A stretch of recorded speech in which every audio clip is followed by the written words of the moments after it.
overhang on the right. They need to be careful. Roxandich, the keeper, up the middle, keeps the legs churning, and he fought for that football. It was nearly ripped out of his hands by the edge rusher there. That was defensive end number 53, Rodney Harris, who nearly ripped that out of the arms of Roxandich, and Roxandich said, nope, give me that, I'm holding on to this, and reaches that arm towards the plane, broke it, and that's a touchdown and now a lead for the Blue Devils. Woo, I got chills here, Cole. This is a huge crowd here for Brunswick here tonight, and Roxandich gave them something to cheer for. Going in, a lot of people doubted Brunswick. It's an early lead. They have to stay consistent. Anytime this Cleveland Heights team has their talented players, their smart players on the field, they have a chance to win the game. They need to be a little bit more. The adrenaline stops you. They need to get back up to that pace here. First and goal from the 10-yard line. Davis bouncing it to the outside, and he's going to walk into the end zone untouched, and just like that, 4 plays, 4 runs, all carries for Marquise Davis, a guy who ran for 333 yards last week and 4 touchdowns. Did not have a big first half. It was quiet. From Drew Aller's coming out party in 2020 for Medina against Iggy and Ed's, to Lamar Sperling's record-breaking 356-yard performance in the 2022 Division State Championship game for Hoban, Vince McKee has seen it all covering high school football. Nothing says passion like playing under those vaunted Friday night lights. Now, for the first time ever, McKee chronicles the biggest names and moments since he started on the beat in 2015 with his newest book, Ohio High School Football Warriors. It is all here, from the recent St. Ed's three-peat for Division I state championships to Massillon winning their first outright state title in 2023. Each of the nearly 150 games that he has covered is recapped in vivid detail with a warrior or warriors selected from each game. From end zone to end zone, McKee has covered every big and small school in his time on the beat. From Westlake to Wadsworth and Avon to Amherst, nothing is missed in Ohio High School Football Warriors. Pick yours up on Amazon today. B.A. Sweetie Candy Company. The world's most famous candy company is right here in our backyard. They are located at 6770 Brook Park Road in Cleveland, and it is a candy lover's paradise. They have every candy from your childhood, so make sure to visit them today. Advanced Mobile IV. At Advanced Mobile IV, they bring the IV therapy right to you. Whether you're at home, in your office, or staying in a hotel, they offer IV therapy for optimal wellness and convenience. They're ready to serve whenever clients ask things like, where can I find IV vitamin therapy near me? Or how can I get an IV at home? If you just finished a hike or a workout, or maybe just need to replenish some vitamins and fluids, they have nurses happy to help. Aspen Property Services. If you want your yard to look perfect, leave it up to the pros of Aspen Property Services. Call and ask for details at 720-215-1786. They are the leaders in the landscaping industry and can help with restoration and regular maintenance. Advanced Diagnostics Auto Repair.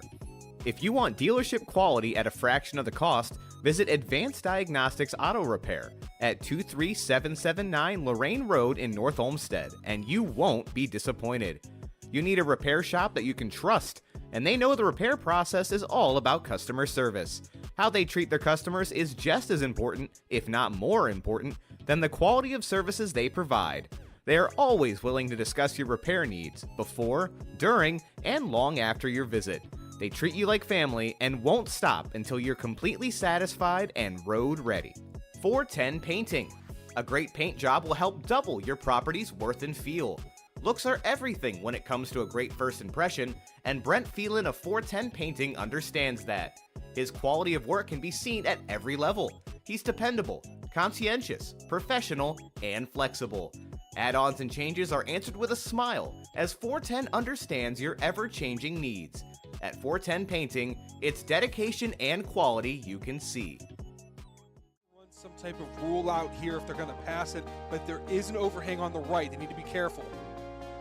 Roxandich, the keeper, up the middle, keeps the legs churning, and he fought for that football. It was nearly ripped out of his hands by the edge rusher there. That was defensive end. Live from Avon Lake Memorial Stadium in beautiful Avon Lake, Ohio. It is week 10 of the Keon Sports High School Football Game of the Week, and Dom, we couldn't have a better one. The Silver Rail Rivalry, two teams with plenty of history between the two. Avon, undefeated on the season, coming in to take on Avon Lake, sitting at 6-3. I'm Brandon Soder. With me, as I mentioned, is Dom Clary and Darian Jackson, as always. And again, can't say enough about it. Teams with plenty of history between each other, and both these teams have locked up a playoff spot. Still something to play for tonight. On top of the rivalry, if Avon Lake can come away with a victory, they will split the SWC crown, despite the fact that Avon has not lost a game to this point. So still plenty on the line. All time, though, since this rivalry came back in 2015, Avon has won 9 times, Avon Lake 3, so a little bit lopsided. But that said, Dom, talk a little bit about the importance of the rivalry, like what kind of goes into this, despite the fact that Avon's kind of been on top as recent. We live in a weird football age, especially in college, and it's trickling down to high school where we talk about that rivalries aren't as important as they used to. In this game, yeah, there's no playoff implications. There's slightly championship implications, but we have these two teams don't like each other and they live right across the street, and that's how big it is. But we do have the national anthem, so we'll take a break, Brandon. I'll be right back, folks. Run some type of rule out here if they're going to pass it, but there is an overhang on the right. They need to be careful. Brock Sandage, the keeper, up the middle, keeps the legs churning, and he fought for that football. It was nearly ripped out of his hands by the edge rusher there. That was defensive end number 53, Rodney Harris, who nearly ripped that out of the arms of Brock Sandage, and Brock Sandage said, nope, give me that. I'm holding on to this. And reaches that arm towards the plane, broke it, and that's a touchdown and now a lead for the Blue Devils. Woo, I got chills here. Cool. This is a huge crowd here for Brunswick here tonight. And Sandich gave them something to cheer for. Going in, a lot of people doubted Brunswick. It's an early lead. They have to stay consistent. Anytime this Cleveland Heights team has their talented players, their smart players on the field, they have a chance to win the game. They need to be a little bit more. The adrenaline stops you. They need to get back up to that pace here. First and goal from the 10-yard line. Davis bouncing it to the outside, and he's going to walk into the end zone untouched, and just like that. 4 plays, 4 runs, all carries for Marquise Davis, a guy who... And welcome back to the Cement Mason Local 404 Union pregame show. Just had a great performance of the national anthem by the combined bands of Avon and Avon Lake. So great job to those kids as well. But just going back to you, Dom, again, sort of talking about the importance of the rivalry, things still on the line tonight. Nobody's fighting for a playoff spot, but again, go back on what we were saying. Yeah, you know a rivalry is important when you can take that trophy away and these two teams are still fighting like everything's on the line, right? The trophy is only symbolic. Doesn't matter who has it. It doesn't matter where it's at. Doesn't matter where it's at on the field during the time of the game. All that matters is the fact that these two teams do not like each other. Again, this is a friendly rivalry, right? These kids, they get along, but when they put on their helmets, when you wear that A and that L on your helmet, or you have that eagle on your helmet, it means just a little bit more. They're right next to each other, divided by that silver rail. This game is important because Avon Lake, yeah, you have a few losses. You've had a good season and you have a few injuries, but guess what? If you can get this win and split that crown and bring that trophy back in the hallways of the Shoremen, it means just so much more because it can turn a 2-loss, a 3-loss, a 4-loss season into, hey, my senior year worked out perfectly fine, and it starts with a win against Avon. Now, if you're Avon, you've dominated this rivalry. You've only lost 3 times since this rivalry has come back against Avon Lake. Right now, you prove how dominant you are and that you are the top team in Division II. They look to do that today, and I'm excited to see that. But it is not going to be easy. You can throw the records out the window, Brandon. Well, absolutely. And talking about the records, again, this year, 9-0 for Avon, obviously. They're one of the favorites heading into the state playoffs. But Avon Lake, 6-3. Keep in mind, 1 overtime loss against Olmsted Falls, which was an excellent game.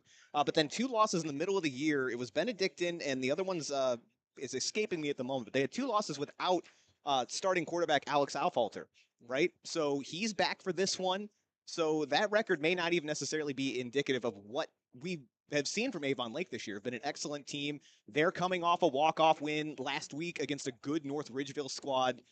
It's going to be an exciting matchup. Yeah. And, that momentum can bleed over. Now, I'm always afraid when I see a win like that. It's a tough, emotional win against a really good opponent. That win essentially shoes in Avon Lake as the second team in this conference, but you don't want to get too emotional on that. When those players came in Saturday morning to watch film and for that lift, that coaching staff, I know darn well that they were saying, hey, emotional win, great win, and we're happy for you guys. But right now, we got to refocus because we have the biggest game on our schedule next week. Now, again, the biggest game is the next game on your schedule, but the kids know this game means a little bit more when that trophy's on the sideline and you have a chance of bringing it home. Absolutely. And, a couple other notes as we're going in this one. Avon still having something to play for as well. They do have a hefty lead right now in the Division II computer rankings for their division, or for their division. However, Medina Highland 9-0, Aurora 9-0. They play tonight. White House, Wadsworth. So all undefeated teams, and I do Aurora is not a factor there, but again, the fact that Highland's playing an undefeated team, that could really jump them up here if Avon slips. So they may not necessarily even have the number 1 seed locked up. And if anyone's going to get these kids ready to play this one and finish off the pertinent season, it's going to be Mike Elder.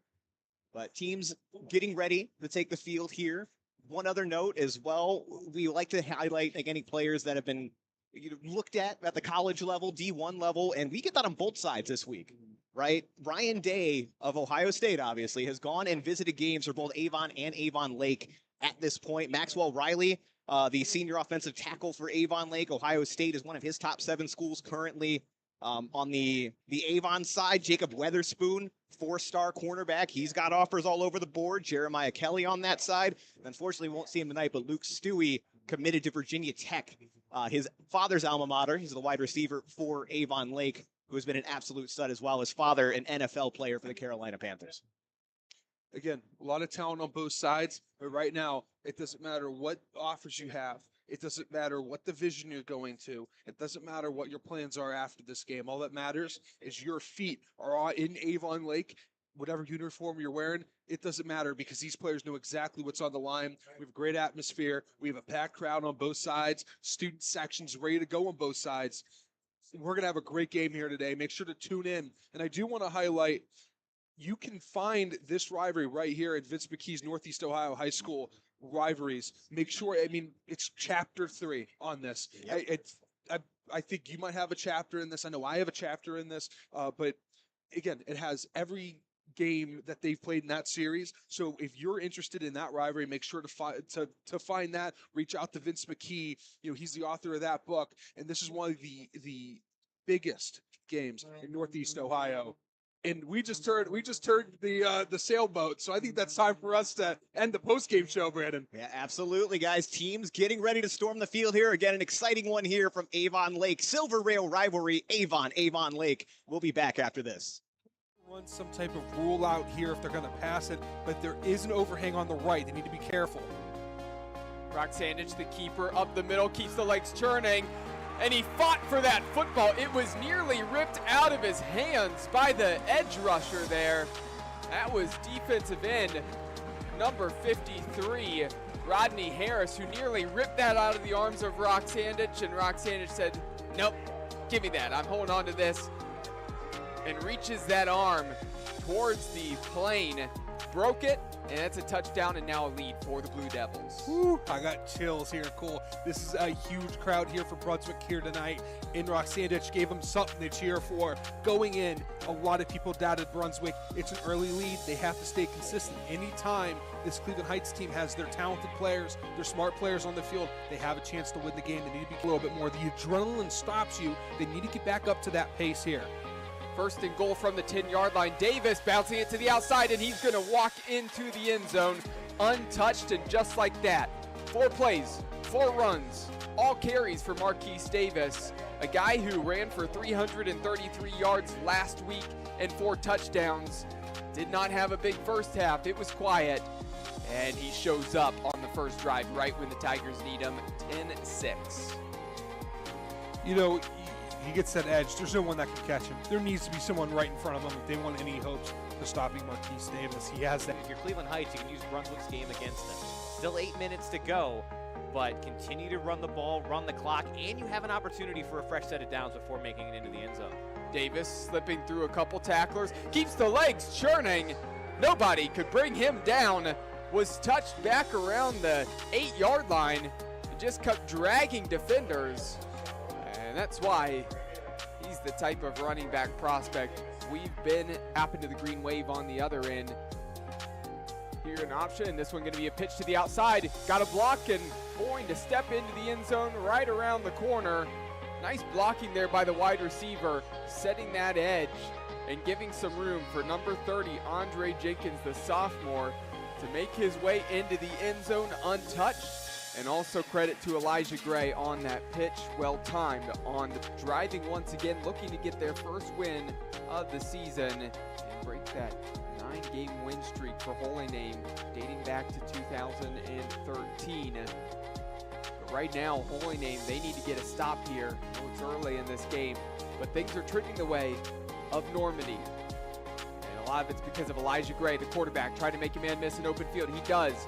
Past the 15-yard line, slips past the tackler, cuts inside, and he's going to barrel his way into the end zone. I'll tell you what's more slippery than that football tonight, and that is the quarterback, Elijah Gray. Nobody can bring that man down. Yeah, I don't even know what to say. I mean, this is one of the most exciting runners of a quarterback that I've seen. And a reminder that this trip to the Red Zone has been brought to you by Kelly McLean Achievement Center. Visit kelly-mac.com to learn more.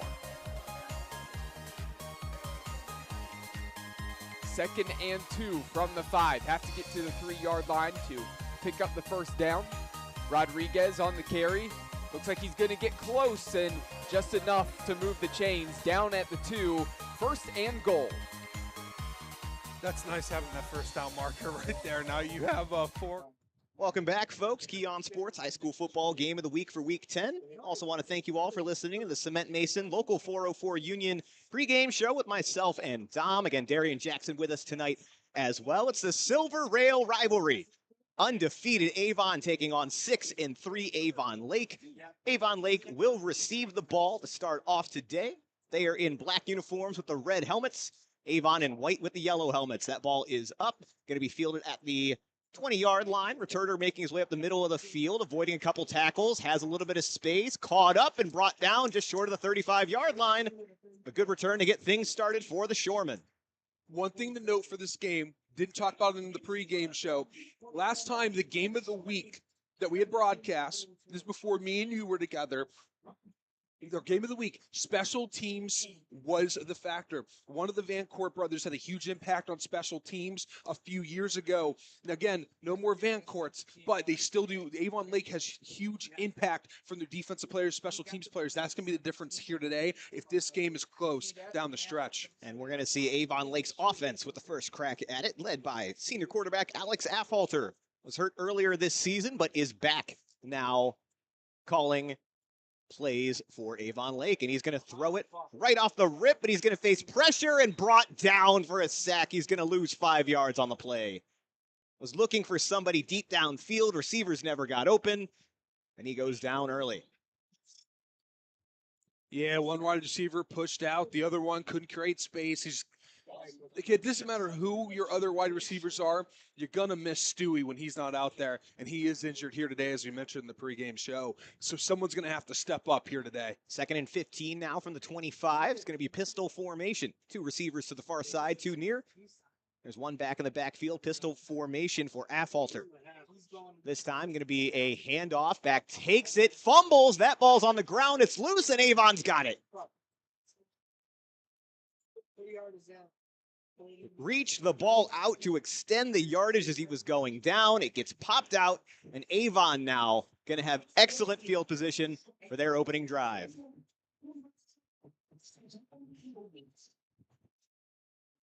Not the way that you wanted to start for the Shoremen. Still, opportunity now to respond on defense as Nolan Good, quarterback for the Avon Eagles, taking his team out for the first time tonight. Didn't see who was the ball carrier there and didn't see who punched it out. Great effort there by the Eagles. Again, active hands when tackling. You're taught. Now you used to be taught put your head in front of the runner. Now it's, hey, get that hand, slap it down, get that ball out. That's exactly what they did. Now they're in the single eye with a tight end on the right. 1st and 10 from the 33. Single back formation for the Eagles. It's going to be play action. Good rolls out, looking for a receiver deep. Stops, and he is still up on his feet. Throws it up the middle. Had a receiver open, And he drops it, not able to pick that one up. Intended there for number 12, Grant Barr. That's not something you can teach a quarterback, Brandon. I've talked to so many young quarterbacks, whether in high school, when I was in high school, or in college, and I ask them, how do you get away from the quarterback? They said, sometimes you have it, sometimes you don't. You can teach someone the jab and the spin or the jab and the step up, but you can't teach what Nolan Good just did there. That is a kid with moxie. And boy, if you just raise that throw up a little bit more, that could be a touchdown for the Eagles. 2nd and 10 now for Avon, though they got to be happy with the result of that, all things considered. It's going to be a handoff on a jet sweep, and that back's brought down immediately in the backfield. Number 66 there on the tackle, Jack O'Doul.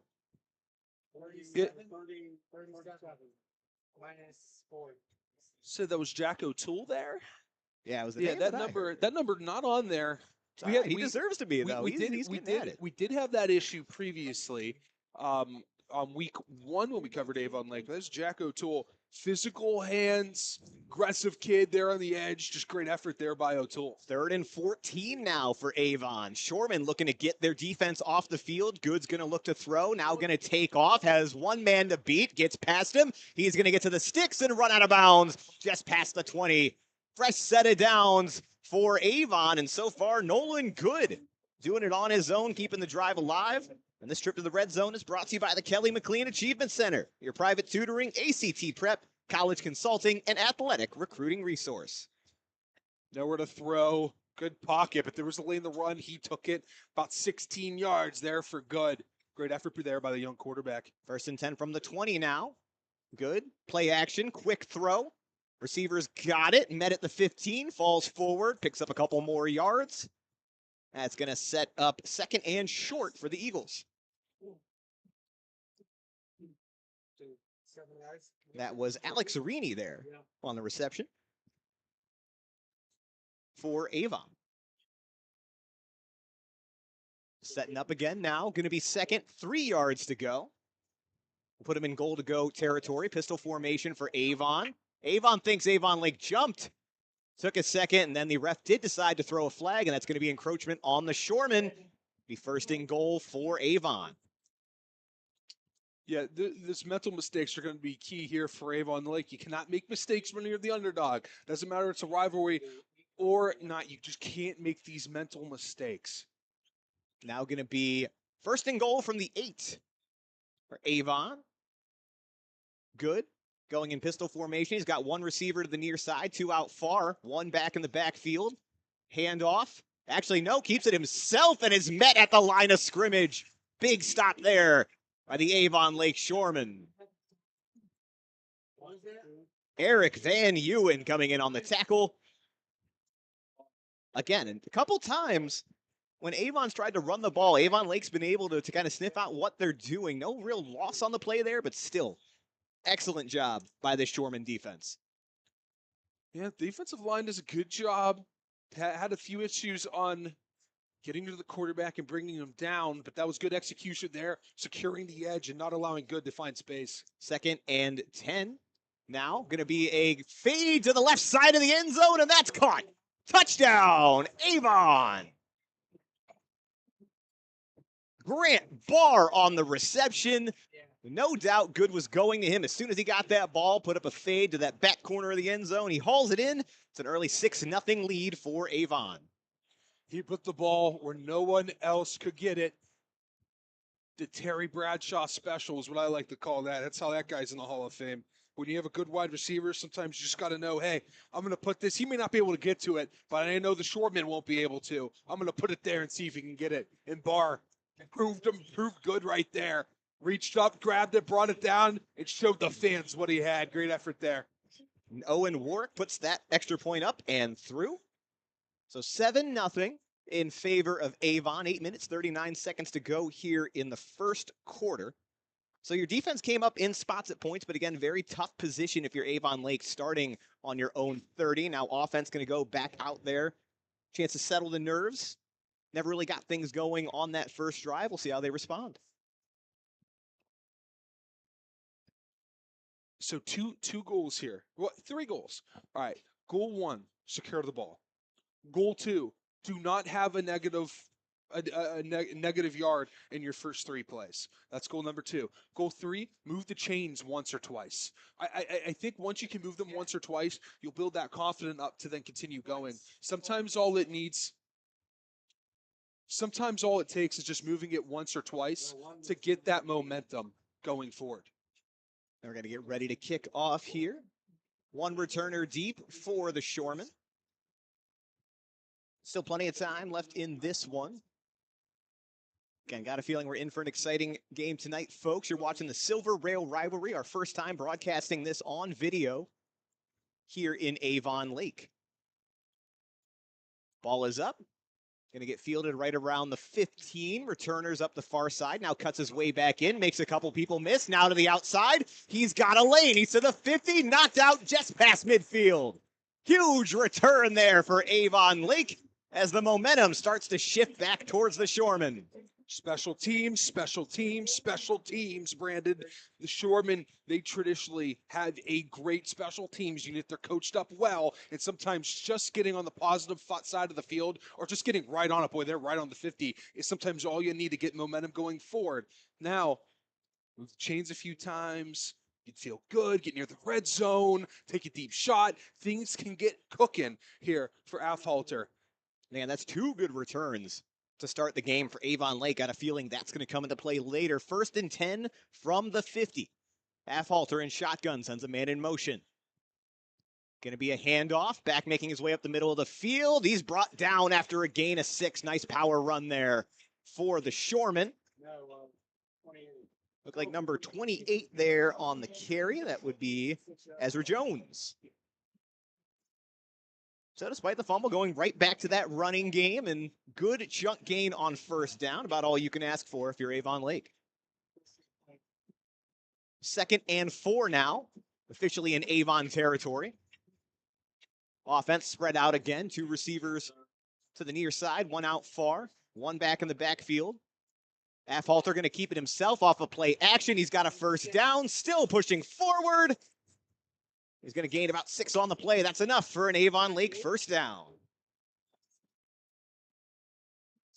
So like you said, Dom, that's 2 plays now, both positive, both staying in the running game, both showing that this offensive line, again, led by Max Riley, the offensive line recruit, likely going somewhere in the Big Ten, and showing that they can run the ball and control the line. 1st and 10 from the 38 now. Play call coming in to Afhalter.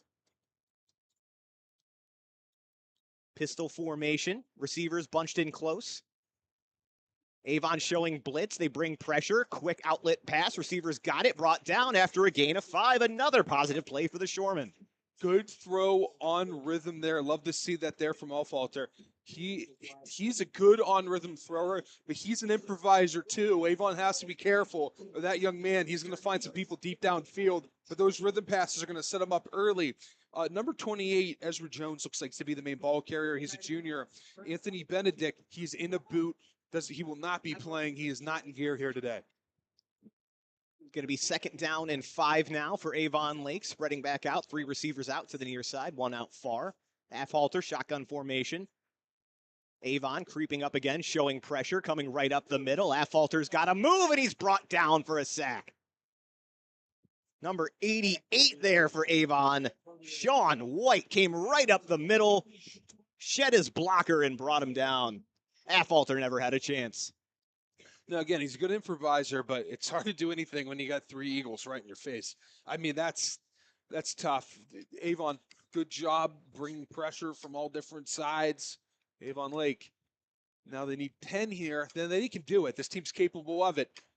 But with 2 of your best players out, it is a hard thing to do. 6 minutes, 40 seconds to go in quarter number 1. 3rd and 10. Man in motion. Afhalter's going to keep it himself. He's pushing forward. He's got the 1st down. That's a risky play call, calling a draw, because usually a linebacker's there will sniff it out. Avon was completely bought in. You have that swing motion, you bring a linebacker out of the box, and hey, we trust that Alex Afhalter is going to be able to make a play, make a guy miss. Didn't even have to do that. Lowered his shoulder, gained a few more. Impressive gain of 11 there for the young quarterback. He is having a good start so far. Sets up 1st and 10 for Avon Lake. This time, Affolter keeping it himself again. Not as much room to work this time. Maybe picks up a yard before he's brought down. Yeah, Avon knows they need to be careful with him. He will break one loose. He's not the only quarterback, or Nolan Good is not the only quarterback that can run. Affolter could do it as well. Just stumbled on my words there. Right now, I'd like to see them maybe take a deep shot. Maybe if they gain a little bit more. You don't want to rely on getting a 3rd and 10 every time. See if you can get halfway to the sticks, and who knows, you might be in 4th down territory. Shotgun formation, 2nd and 10 for Avon Lake. 2 receivers on either side. Affolter gonna throw this time, steps back, looks, throws right, deep down the field, and incomplete. Overthrows his receiver, intended for number 5, Nathan Haven. I like that shot to Haven there. He's capable of making that catch, locating the high point of the ball. Just wasn't able to put it in the bucket there. But I do like the play call. I think that does show they're in 4th down territory. Let's see what this play call is here. I doubt they go back to that draw, a bold play call to start with. Doubt they run that back-to-back. Maybe a more obvious route here of someone towards the sticks. Let's see what happens. Again, they do have Reese Polomsky hit that game-winning field goal last week against North Ridgeville. 3rd and 10 now. Man in motion. Sitting on the Avon 27. Affolter has it. He's going to throw, plain blown dead. And looks like they got a false start on Avon Lake. They may have called that an Affolter. He was leaning back before the Number 7, No, they're number going to 7. call that on. That was Sanford 17. 17. Oh, 17, I apologize. Aiden Stewart. Aiden Stewart. I got a quick note on Aiden Stewart as well. Speaking of, didn't get a ton of background on him, but according to Vince McKee, who's been at the vast majority, if not all of these games since 2015, the Silver Rail games, he actually immigrated here from Australia. Yes, he did. That was one of our key points against Strongsville, week 1. He's the number 1 wide receiver with Stewie out. They look for him to make a big impact every single play. 3rd and 15. Affolter looking deep, has a receiver up the middle of the field. Did he haul it in? Let's see. They got it. It's going to be short of the chains, but only by a couple. Does look like the kicking unit is coming on for Avon Lake, but let's see what they decide to do here. With 2 yards to go, I would expect them to try to go for it. They're so close to the end zone. See, Polomsky is setting up to kick this. The clock's still running, 4 minutes, 50 seconds to go here in the first quarter. So you're thinking in a rivalry like this, you take points where you can get them. You said he had a game winner, right? Last week. This one, going to be about a 35-yard-ish field goal. Ball is down, kick is up, it's low, but it's good. And Avon Lake responds with a field goal. That's going to make it 7-3 in favor of Avon. Avon Lake showing this offense has life, especially that ground game. Again, once that line got established, they were really able to move things. Drive did stall out at the end, in part because of a penalty, but still coming back from 3rd and 15, putting the team in field goal range, and you're up on the scoreboard. You said that was a 35-yard field goal? 37, I believe, is the final count. Yeah. Yep. 37? The way he kicked that, he could probably go for 40, 45. Again, it was a low kick, but it was a line drive. Like, he's definitely got a boot on him. Avon Lake, I mean, we talk about this rivalry, honestly, there's been a lot of great kickers between both of these programs. They've always seemed to have somebody next in line. Nathaniel Vakos for Avon, currently at Wisconsin, I do believe. Correct. Division I. And then Dom, I apologize, the name's escaping me, but while Vakos was here during this rivalry, there was a great kicker for Avon Lake as well. Owen Wiley. Owen Wiley, yes, thank you. The young man is now at Akron. He had some big kicks last year. I don't think he's played a lot this year, but last year he had a huge impact for Akron, send a few games to overtime, and he had a few moments where you thought, hey, this kid, he's next up here for Akron. He's been battling for that number 1 spot there in Akron ever since. And anytime at any position you can get in Division I, obviously impressive. Vakos bounced his way around too. Started at was it Ohio, I believe? Started at Ohio on that team that went to the MAC championship. That's right.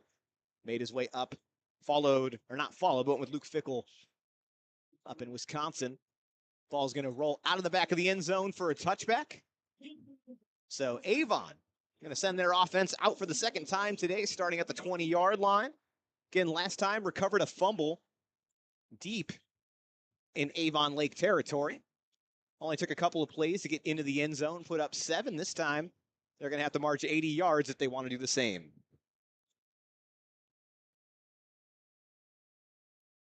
Team's getting ready here. Here comes Nolan Good, the Avon Eagles. And we mentioned 9-0. Both of these teams have already locked up a playoff spot this year. There are still some schematics on the line. Again, Avon Lake could still win the SWC crown. They only have 1 loss in division to Olmsted Falls. Quarterback rollout for Good. Reverses field, throws it back as a wide open receiver up the left side. It's going to be a foot race. He's down to the 40, the 30, makes a diving catch. One more man out there, tries to shake him off, brought down at the 10-yard line. Huge play for Ty Bierbaum of Avon. Nobody anywhere near him on that play. Good rolled out to the near side. Everybody followed him. Massive gain. My math might be wrong. I believe that was 71 yards? Yeah, it was from their own 20. Have you do math again, Darian? That was 71 yards. You're correct. Yeah, That sets up first and goal for the Eagles. It's going to be a handoff. Back following his blockers up the middle of the field. Falls forward just short of the end zone.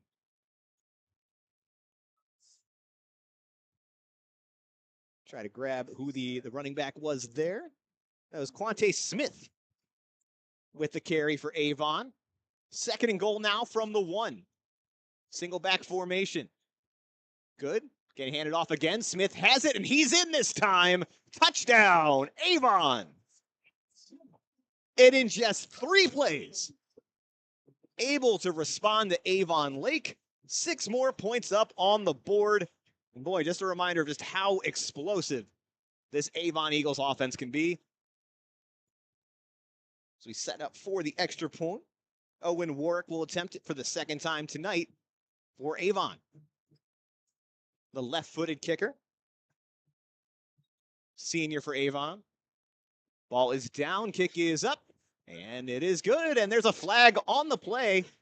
Looks like the kicker might have been hit well after the fact, which I do believe will get tacked on to the kickoff in favor of Avon.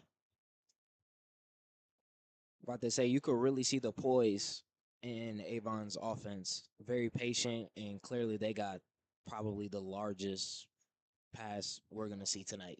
71 yards is a lot, you know. Absolutely. Again, a good play design. There was nobody out covering the tight end in that formation. Despite being a tight end, still almost won that foot race. Credit to Avon Lake, the second effort to be able to get to him and get him down at the 10 where they did. Should not go unnoticed. Absolutely. They didn't give up. But all of that said, 3 minutes, 30 seconds to go here in the first quarter. Silver Rail Rivalry being hosted by Avon Lake. They currently trail the Avon Eagles 14-3. And still plenty of time to respond. We've seen Avon Lake's offense twice, a fumble on the first drive. The second time, good return off the kickoff, able to get into field goal range and put up 3 of their own. So we know this offense can move, but find themselves down 11 early. Who knows? We might get another great return from Avon Lake. We'll see, because really both returns so far have been very good from where they've been fielded. Yeah, 35 and 50 yards. And to give credit, that is number 9, Michael Summerfield, who's been the returner so far tonight. Let's see if he's got another one in him. That first return, I believe, was Mason Brown, where it was a short kick, and he got that. So that decent return that had their drive start, I believe, around the 30, 35-yard line, was from Brown. Well, as you mentioned, special teams could be a big part of today. 2 good kickers, 2 good units out here. Again, Avon Lake showing their return unit is more than capable. See if they get some more help here. Kick is up. It's going to be a low roller, fielded at the 20. Bobbled initially, and he does pick it up. He's starting to run, but they do call the play dead at the 20-yard line. Ended up getting picked up by Mason Brown, who you had just mentioned And that felt a little bit intentional, Dom. They didn't want to get it back to the dangerous returner there for Avon Lake. Yeah, 100%. Sometimes the squib kick, when unexpected, is a way to take away that kickoff return easily. Yeah, you might be giving up a few more return yards than you'd like, right? But having a team start off in the 20, that's a great execution on the squib. Normally, I do agree with you, but don't forget, running into the kicker, they got the additional penalty yardage on that as well. They're squibbing it from a little bit further up on the field. They don't seem to be interested in just booting it out of the back of the end zone, which I feel like they'd be more than capable of. But 1st and 10 now from the 20. Going to be a play action pass. Receivers got it, but stopped after a very short gain. Tight end Andrew Laser on the catch. Another guy going to be a candidate for the all-name team. Should make that an article one day. I'm surprised it's not already, Dom. Well, you know, it's not that you have enough going on. I mean, yeah. I'll work on it. I'll workshop something. 2nd and 9 when we come back here. What if we call it the name of fame? The name of Hey, that would be a good one. That would be nice. Yeah. All right, Darian, so let us know how that goes. 2nd and 9. Under 3 minutes to go now in the first quarter. Man in motion. Affolter's going to keep it himself right up the gut. Still upright following his blocker. He's near the line of scrimmage, and I think he got it. Another excellent run by Alex Affolter. That's a first down for Avon Lake. So he's a tough kid. Me and Darian got to talk to him after the first game when he won the Mickey Mart Player of the Game. He's a great kid. He's a tough kid. He's a smart quarterback. It's nice to see him out there healthy and playing physical the way he's always been meant to play. 1st and 10 now from the 31. Pistol formation.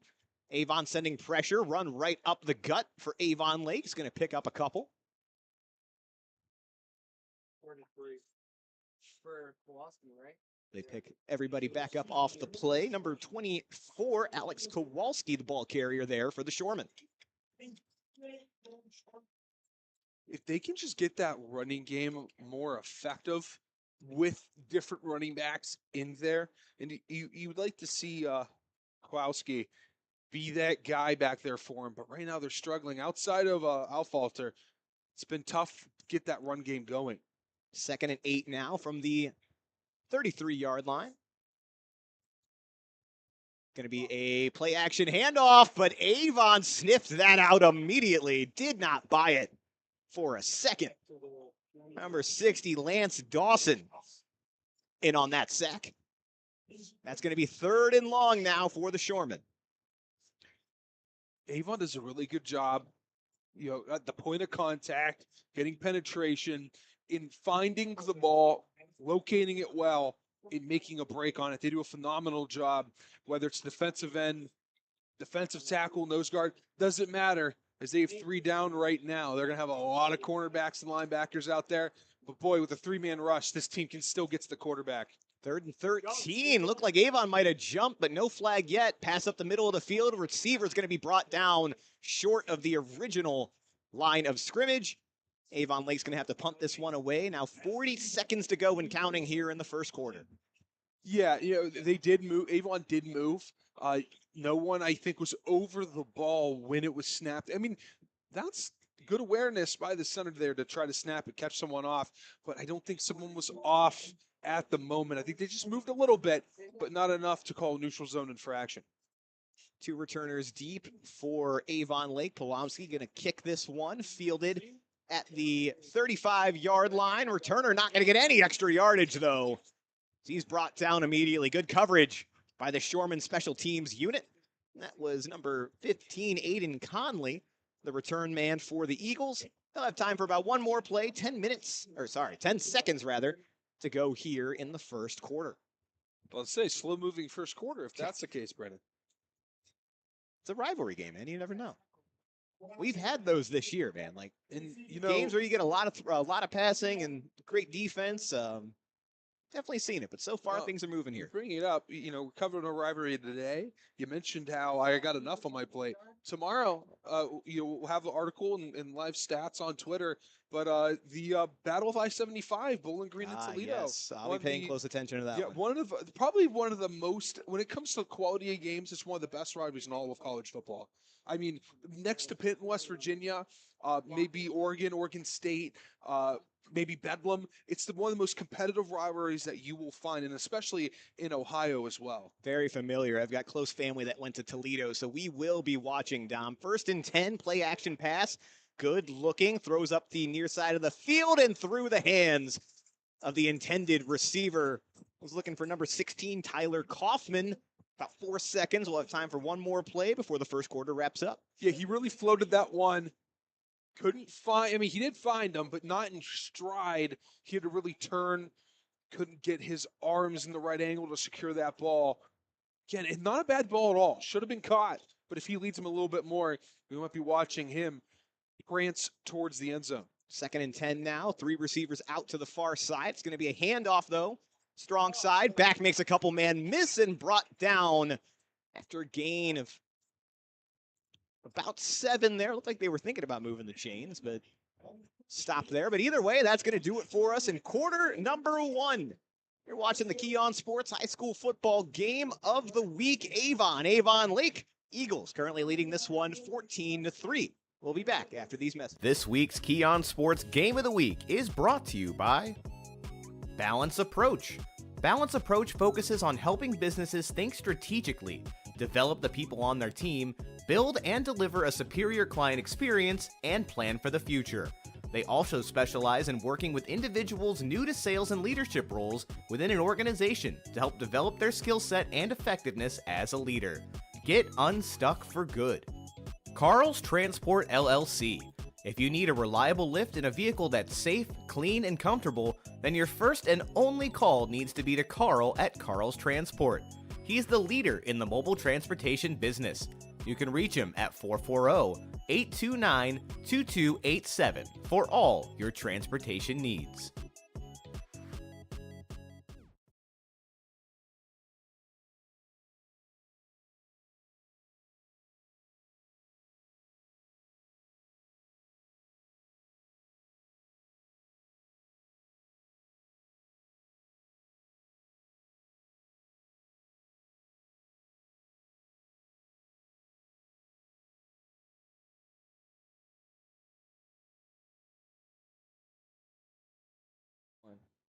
And we're back here for the start of the second quarter. Avon has the ball. They did give them the first down there, so it'll be 1st and 10. Play action pass. Good facing pressure. Throws up the middle. Has an open receiver. Makes the leaping grab for the first down and much more. Grant Barr elevated and brought that one down. Wow. Get up there, big fella. I'm about to say, that is an amazing catch. Not a player we talked about in our spotlights to start this, but maybe we should have, because that was an incredibly athletic play there from Barr. 1st and 10 now from the 37-yard line of Avon Lake. Deep throw up the far side. Receivers got it. Walks it in for a touchdown. Touchdown, Avon. But there is a flag on the field. We'll see what this is. Cole Kepner with the reception. It's going back. And it is coming back. Correct me if I'm wrong, Dom. Offensive pass interference? I believe so. He did really seem to separate out of nowhere. Didn't catch it when it initially happened, but created a little bit of space when he shouldn't have. Still a great throw there from Good, but not going to count. That's now going to push Avon back into their own territory. Okay, so right now for Avon Lake, let's see what kind of pressure. Wow, how many yards on this penalty, Brandon? Was it 10? That is way more than 10. That is 15. That's 15. That is a 15-yard penalty. That is brutal if you're Avon. Again, we've seen them come up with this chunk yardage, but still not a situation you want to find yourself in. No, they've gotten these yards in a hurry. 27 yards, 71 yards. It doesn't matter what it is. They can gain them in a chunk. I mean, they only have one play under 7 yards this entire first half. 1st and 25, going to be a handoff. Back's got it, breaks free. He's to the original line of scrimmage and brought down. Huge gain there for Avon, going to put them back in a much more manageable situation. I grabbed the running. Did you happen to see the running back on that one there, Dom? I did not. Either way, great carry there. Looked like Kaufman may have been the carrier on that one for Avon. Sets up 2nd and 10 now, so negates the penalty. Good now, gonna throw it up the far side. Receivers got it, brought down, gonna set up 3rd and short. That was number 16, Tyler Kaufman, on the reception. So 3rd down now, still an opportunity for the Shoremen to get their defense off the field. But you got to stop this Eagles offense from picking up 3 yards here. Good under center. Single back. And it looks like a Shoreman may have jumped. We're going to see who they call this on, though. A lot of Could have fingers been a being false start. pointed. It's weird. Nobody ever just admits that they're the ones that jumped. Oh, absolutely Crazy. not. If you're the person that jumped on that team, I didn't do it. Obviously a smart strategy, but it does look like it is going against Avon Lake. And players are not happy about that.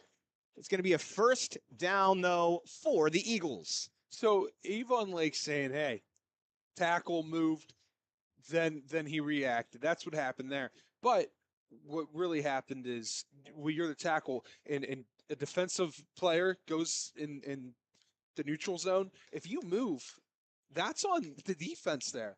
Despite the offensive player moving and reacting, that's you cannot make a move as the defender to get a offensive player to react to it like that. 1st and 10 from the 25, but got a false start this time going against Avon. I remember, this had been maybe 11 years ago. Pitt was playing Gardner Webb, and Pitt's linebacker started screaming and jumping up and down like this, and the entire Gardner Webb offensive line got spooked and jumped, and they called it on Pitt. I don't know why I remember that happening. It's so long ago, such a meaningless game, but I do remember that. It may have been 2014 because James Conner was there at the time, so. Again, impressive encyclopedia memory here for Dom. That's why we have you. Speaking of Pitt, looked impressive last night. Thank you. Defense really carrying that team against Syracuse and Honda McCord. 1st and 15 now. Good. Wide receiver screen. He's got it. Makes a couple of man miss, and he's turned on the Jets. Touchdown, Avon. My goodness. Man, do the Eagles know how to execute their plays? Tell me if I'm wrong, Dom. I got Matt Maxey there on the reception. That's correct. Yeah, Matt Maxey caught it and just hit a different gear, made one man miss, and was just off to the races. 30-yard reception. Quickly, folks, this trip to the red zone, albeit a brief one, is brought to you by the Kelly McLean Achievement Center, your private tutoring, ACT prep, college consulting, and athletic recruiting resource. As Owen Warwick puts the extra point up and through for the 3rd time tonight. 10 minutes, 39 seconds to go here in the 1st half.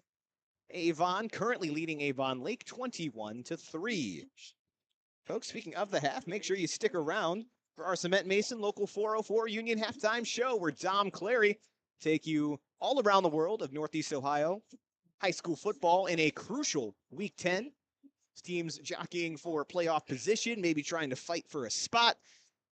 It is put up or shut up week here for high school football. So make sure you get all the scoring updates from us. And of course, if you do miss the halftime show, or if you're listening to this later on, you can go on keyonsports.com. Let's look for our scoreboard article where we will collect scores from all across the state, all in one spot for you. So you don't have to go Googling, checking multiple sites. We've got it all in one place. KeyonSports.com. For Week 10 here in Ohio, it's usually a region game or a conference game, I should say, and it's usually they're playing like their big rivals. It's an important week, but in PA they don't have the non-conference games that we have here. They have bye weeks, Week 10, and I love here how Week 10 is just also important. You have a trophy on the line. You have a chance for a higher seeding, especially for Avon to secure that #1 bid, depending what happens across Northeast Ohio in this region. Then Avon Lake. But there's just so many storylines going on right now that you're just missing in other states. And right now, you got to adopt what Ohio's doing. Ball is booted, going to be caught around the 5-yard line. Returner shifting around, working their way up, going to get brought down just short of the 20. That is where we will start. Michael Summerfield on the return for the Shoremen. And despite the deep kick, not making it all the way back to the end zone, no harm, no foul. Returner gets it out to the 20-yard line. Be 1st and 10 for Avon Lake. So far tonight, turnover on a fumble, a field goal, and then a punt. We'll see what the offense does on this trip. And they had that fumble that gave Avon that crucial field position on their, what was it, their second play, I believe, or third play. Right after a sack as well. Pistol formation, 2 receivers left, 2 to the right for Affolter. And he's going to try to take off on his own, but he's met in the backfield by the Avon defender. Another sack for Avon Lake. And this Avon defensive line has been firing on all cylinders tonight. They have not been afraid to bring pressure. Sean White looked like that time on the sack. I'm going to pay close attention here to what's going on in that defensive front. What they're doing, are they throwing more people? I need to pay close attention to it because whatever they're doing is working. I mean, it looks like Avon Lake is blocking people when you still have 3-4 Eagles in the backfield. I mean, look at that. Look how many people are in the box. Right now. They're looking to send pressure again. 2nd and 13. Now some of the defensive backs back off. And quick throw out to the far side is incomplete. Going to be 3rd and 13 now for the Shoremen. I mean, what's Affolter got to do? I mean, that's not even. I mean, that was by design. You leave that guy on the right alone. It seems maybe the running back was supposed to block him, but it looks like that. Hey, let him go, get the ball out quick. But I mean, there were 3-4 people back there. They're just bringing a lot of pressure. Now look at this. Pitt did this against Syracuse. You have 3 people bringing pressure on that left side and only 1 on top. Let's see now, 3rd and long. Affolter backing up, facing pressure. Deep throw down the far side, and that is incomplete. Looked like intended for number 17 on that play, Aiden Stewart. It falls harmlessly out of bounds. So Pitt actually got a pick off of that pressure there where you have 3 on the side, one guy crashes to the left into that B gap, and then the other guy who is in the middle there swoops in. He had a little delayed step, steps out wide, goes to the A gap closest to him, and it throws the pressure all over the place. You got 3 guys protecting 3, but you're moving that pressure all over the place. You could force a quarterback to make a bad decision there. He tossed that one out of bounds. We saw last night. It was the same exact pressure. 4th and 13. Polomsky punting this one away. And looks like Avon's not going to touch it. And will be down just over into Avon territory. Eagles offense making their way back out onto the field. They have yet to had a drive so far tonight where they haven't put up a touchdown. Shoremen defense have been out there a lot so far. Avon dominating time of possession. Got to find a way to get off the field quickly. Give your offense a chance. Stay in this one. Again, though, still plenty of time. I mean, they're dominating in every statistical category. That's no knock at Avon Lake. I mean, it's hard because Avon, I mean, they show up for this game. This is not a game where they don't show up for. I mean, Avon Lake, they do their best, but boy, Avon is proven why many people have them as one of the top 3 teams in the entire state. 1st and 10 from the 47. Be a handoff. Back's got it, bouncing around midfield. And that's about where his forward progress will stop. They're going to say he got out to the 49-yard line. Couple of yards there. That was Smith there, number 7. There we go. Appreciate that. Quante Smith. Yeah, I'm kind of cheating a little bit here today. I'm peeking back at the TV we got here. That is very nice because this press box high up, far away. Yeah, but they do have a TV next to us that's in Dom's view that kind of gets a little bit of a better look. So, really nice setup. Darian's head is in the way as well. It's cool. I could duck. We'll forgive you one of these days. Quick pass for Avon, and they're going to say it hits the ground. Incomplete. Intended that time for number 9, Daniel Rice. Yeah, so that was an alley screen there. If Rice picks that up, I mean, boy, he may have been gone. A lot of big Avon offensive linemen there trying to just make a path. that alley screen, essentially what you're doing is you're creating a brick wall and essentially an alley for him to go through. You are sweeping everything towards the hashes and towards out of bounds, giving him maybe a few people to miss. It's alley screen's my favorite screen. I hate the bubble screen. I hate that quick where the wide receiver just pops out. I mean, you've heard me complain about it so many times, but that alley screen, get your big guys out there. Let them make a play. 3rd and long for Avon. Good, facing pressure, but completes the pass. It's popped out, though. Avon on top of it, going to start running it back. Makes a couple men miss, brought down just past the 40. Great catch there from Avon, but Shoremen able to pop that one out. This could have been the defensive stop they need to swing the momentum back in their favor. They're going to get this ball nearly in Avon territory. We gave Avon their flowers on that first possession when they were able to knock the ball loose. You get that hand right into the pocket in the perfect angle. You can just boop, pop that ball right out. Didn't like the sound effect I did there, Brandon. But they did it right there. Avon Lake, beautiful execution. Again, you don't put your helmet, you don't put your crown in front of the guy in the slot anymore. They don't teach it that way. They say put your helmet on whatever feels the most comfortable. Get that hand, slap that hand down, get that ball out. It's exactly what he did. Right now, Avon Lake, you have to play desperate. That's just the situation. They did that perfectly. You get a point here. You may not be into the game, but boy, it's a lot better than it is now. But right now, you got to execute. You cannot go backwards. 8 minutes, 31 seconds to go here in the half. 1st and 10 from the 46. Handoff right up the gut for the Shoreman. Back is fighting his way forward, and he's going to get brought down for a gain of about 7. Solid carry there for Ezra Jones, Avon Lake. Good power run. Going to set up 2nd and short, and they're now in Avon territory. Ezra Jones, not too many runs here today. A 6-yard rush earlier in the 2nd possession. Owen Fatch substituted in for Avon Lake.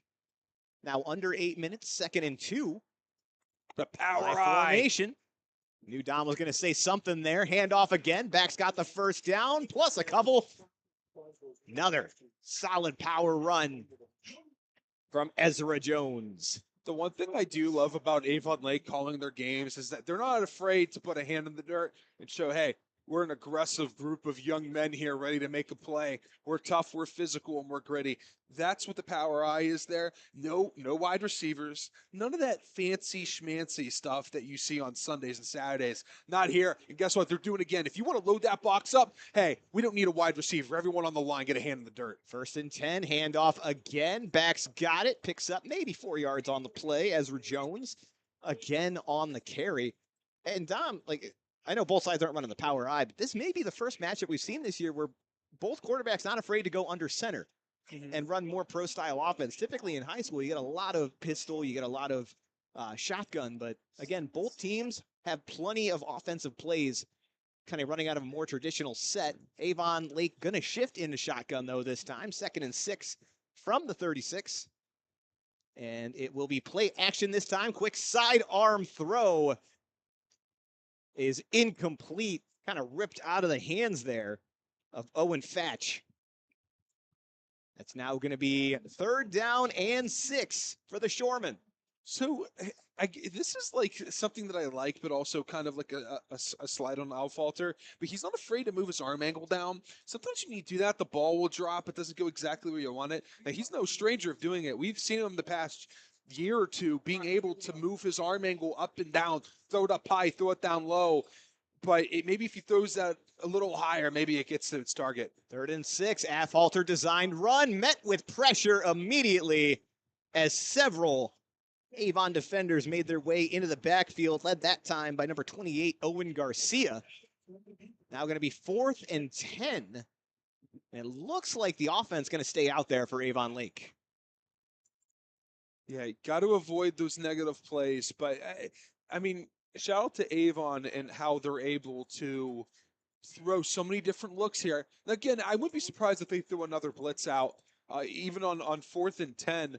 They trust their secondary to do their job. They only have 3 down linemen right now, but they'll throw some pressure with 4 linebackers. Big 4th down, 4th and 10. Afhalter throws deep down the left side of the field, has an open receiver, and there's a flag on the play.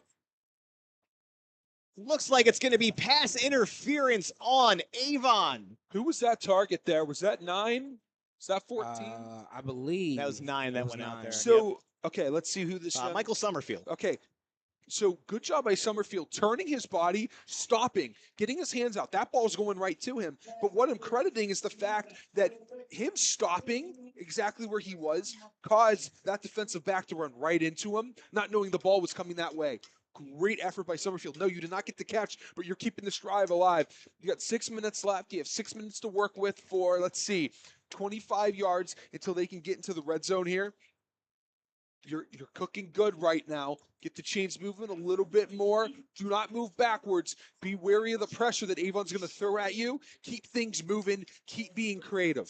1st and 10 now from the 25-yard line. 2 receivers to the left and right. Now going to send a man in motion. And going to be a handoff. Back taking it up the weak side. Stumbles forward. Going to pick up a couple on the play. Ezra Jones on the carry. And just 3 yards away from the red zone is Avon Lake. So, like, a run there by Jones. Again, it's only 2 yards. You're like, oh, who cares, 2 yards? But, I mean, they've had a lot of negative yards today. I mean, let's see. Again, a lot 3 of pressure, a lot of sacks, a lot of design fumbles. quarterback rums getting blown up. They've gone backwards 6 times, counting the fumble. So, just getting that, it doesn't kill your drive. It keeps things moving forward just a little bit.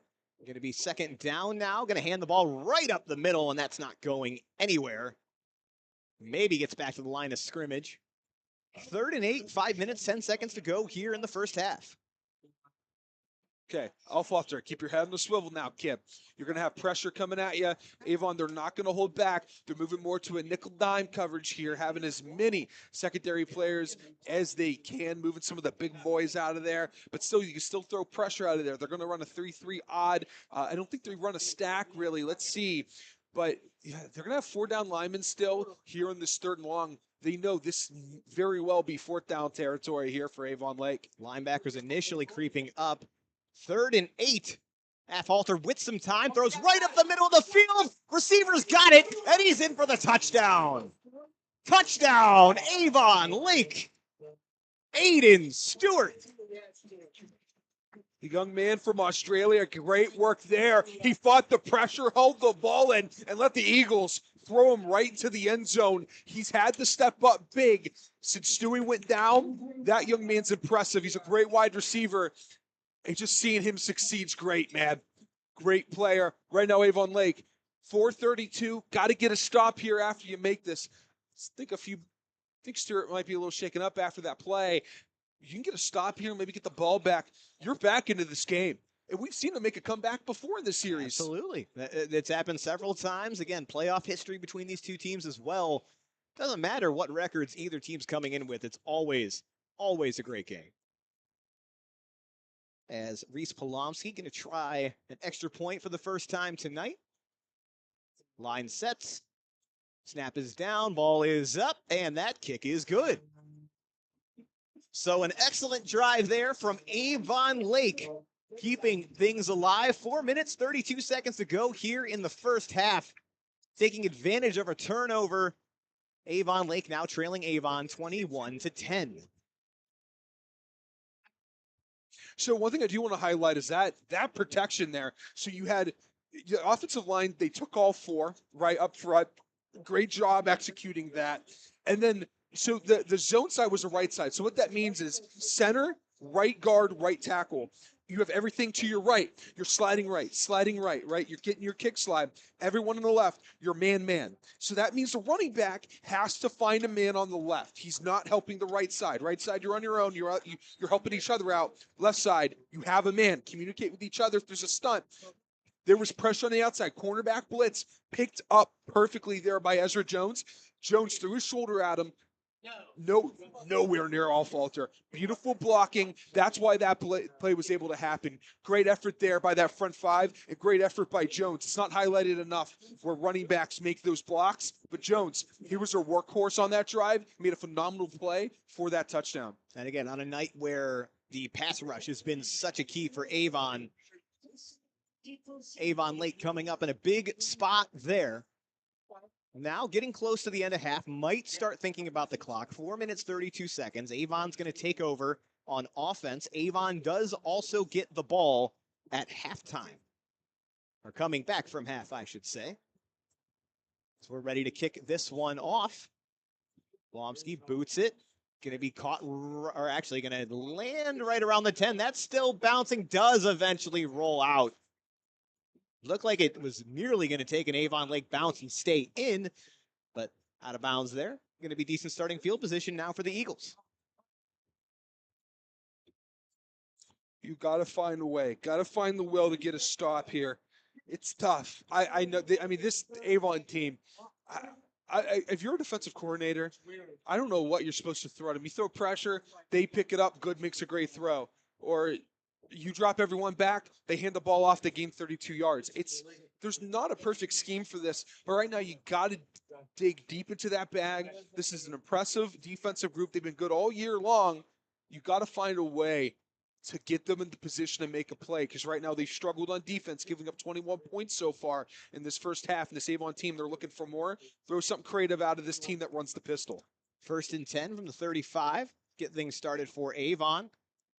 Going to be a quarterback keeper off the play action. Picks up a couple before he is brought down. Couple tacklers there. And on the play for Avon Lake, led by number 66, Braden Patrick. 2nd and 7 now when we come back. Clock's going to tick under 4 minutes by the time we snap the ball.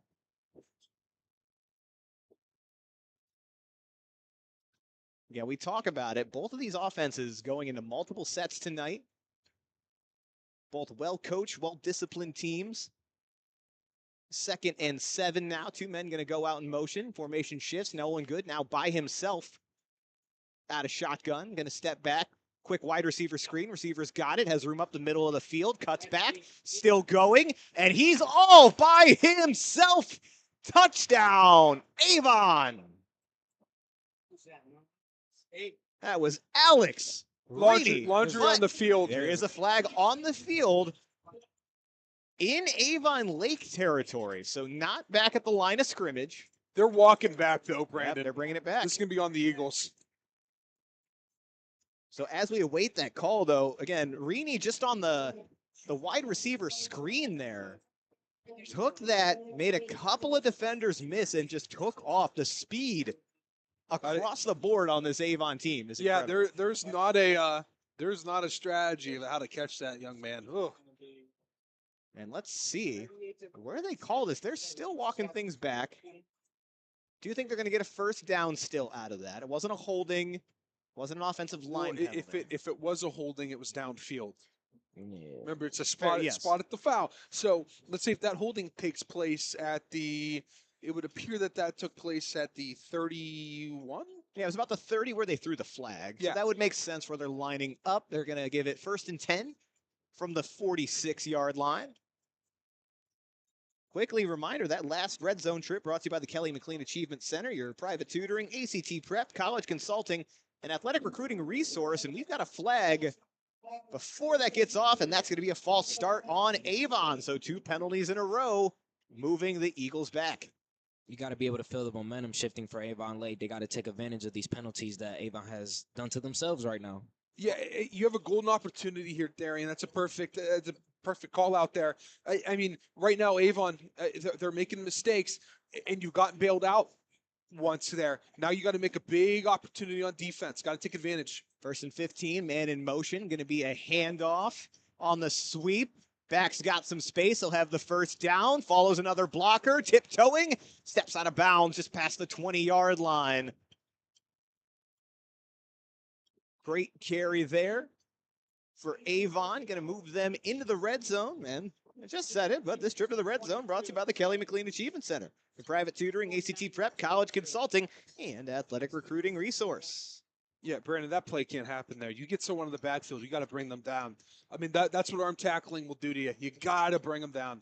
1st and 10 now from the 22-yard line. Handoff once again. Back's got space straight up the middle. Plows over a defender. Another first down for the Eagles. They know how to get out of some jams for real. And let's see, number 16, Tyler Kaufman, the ball carrier there. I do believe Kaufman had that big carry previously as well. He's been the go-to back so far for the Eagles tonight, putting on an impressive performance. First and goal from the 7. This time, Good's going to keep it himself, makes 2 defenders miss, follows a block, and walks into the end zone. Touchdown, Avon. Nolan Good doing it with his legs. Kind of half-hurdled a couple defenders, got the last block he needed. That's another 6 for Avon. They wasted no time when that took a minute and a half at best. Yeah, I said you might want to start thinking about the clock. Coach Elder obviously disagreed. 3 minutes, 4 seconds to go still here in the half. So Avon Lake will have a chance to respond. But another touchdown for this high-powered Eagles offense. Extra point attempt now upcoming. Snap is out. Belay is blown dead. Looks like an Avon Lake defender may have jumped. So that'll inch us maybe half a yard closer. And we're going to try that again. Don't think senior kicker Owen Warwick cares too much about the half a yard. Still well within his range. But we're going to try it again.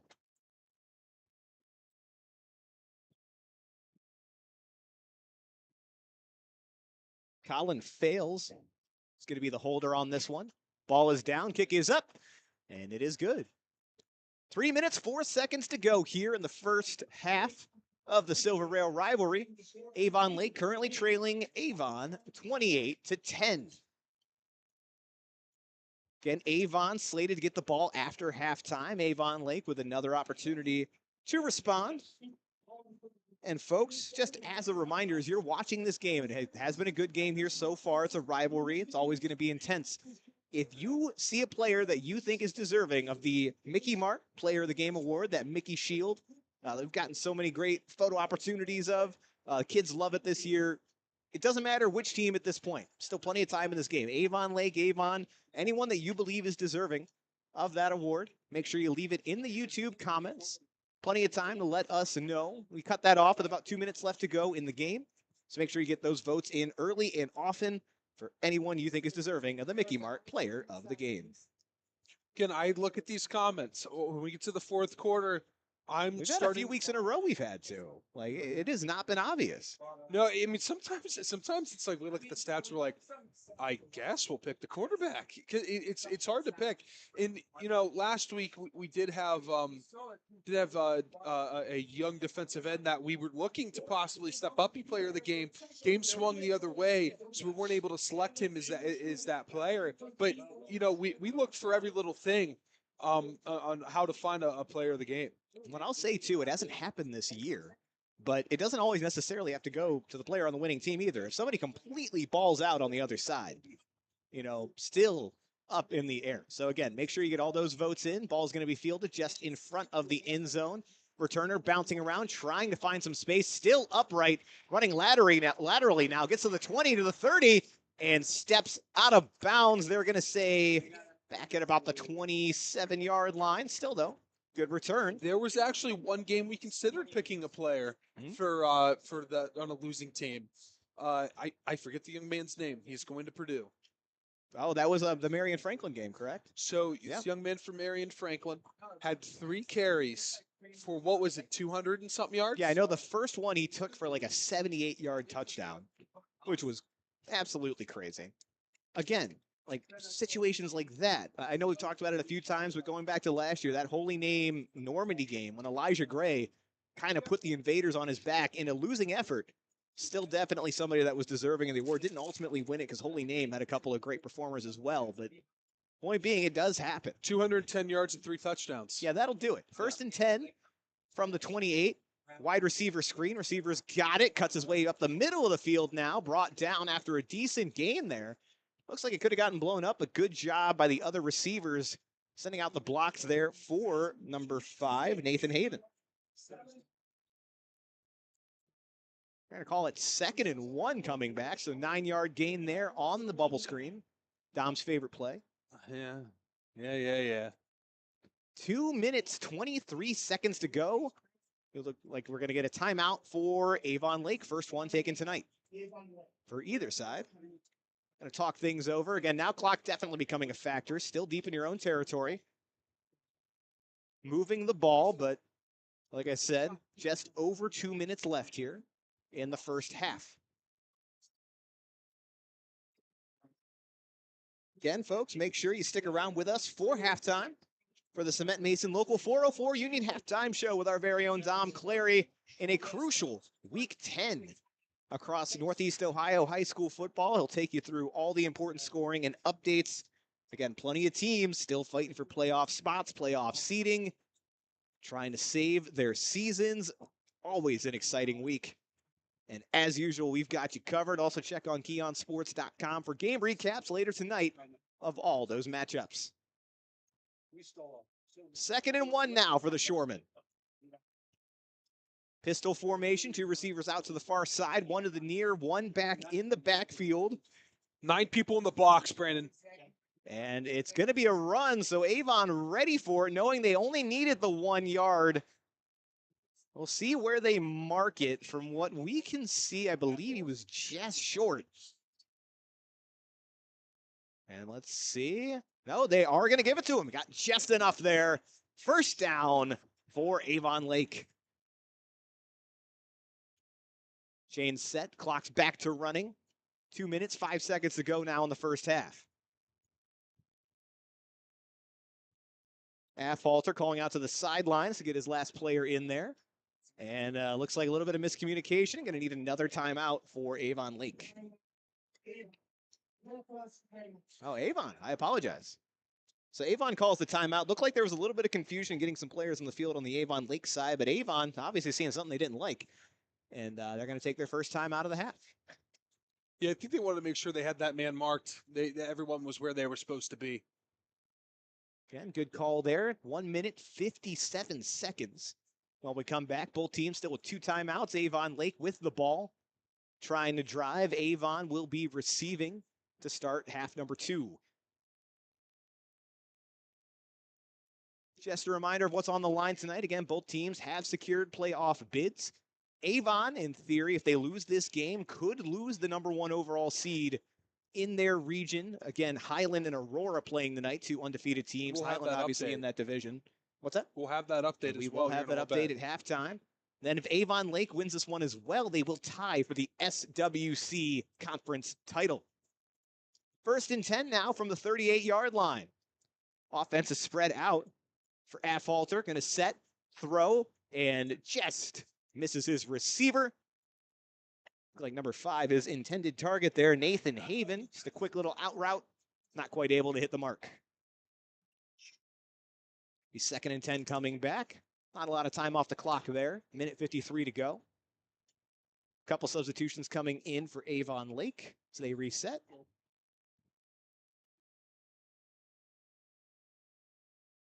Daybreak huddle, going to be pistol formation this time.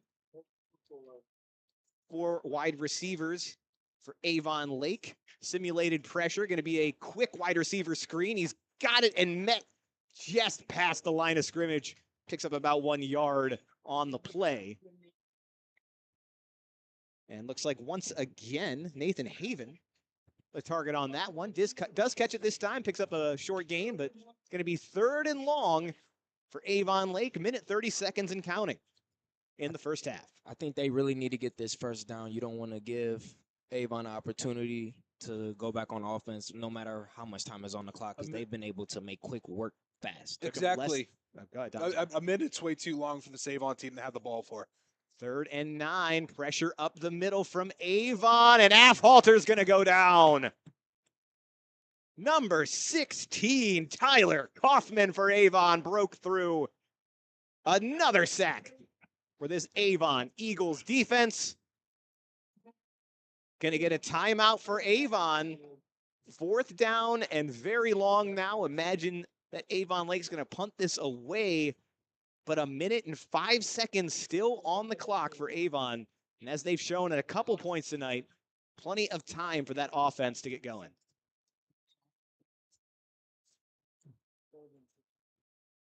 Fourth and 20 will be the official marking here. They'll be punting this from their 28-yard line.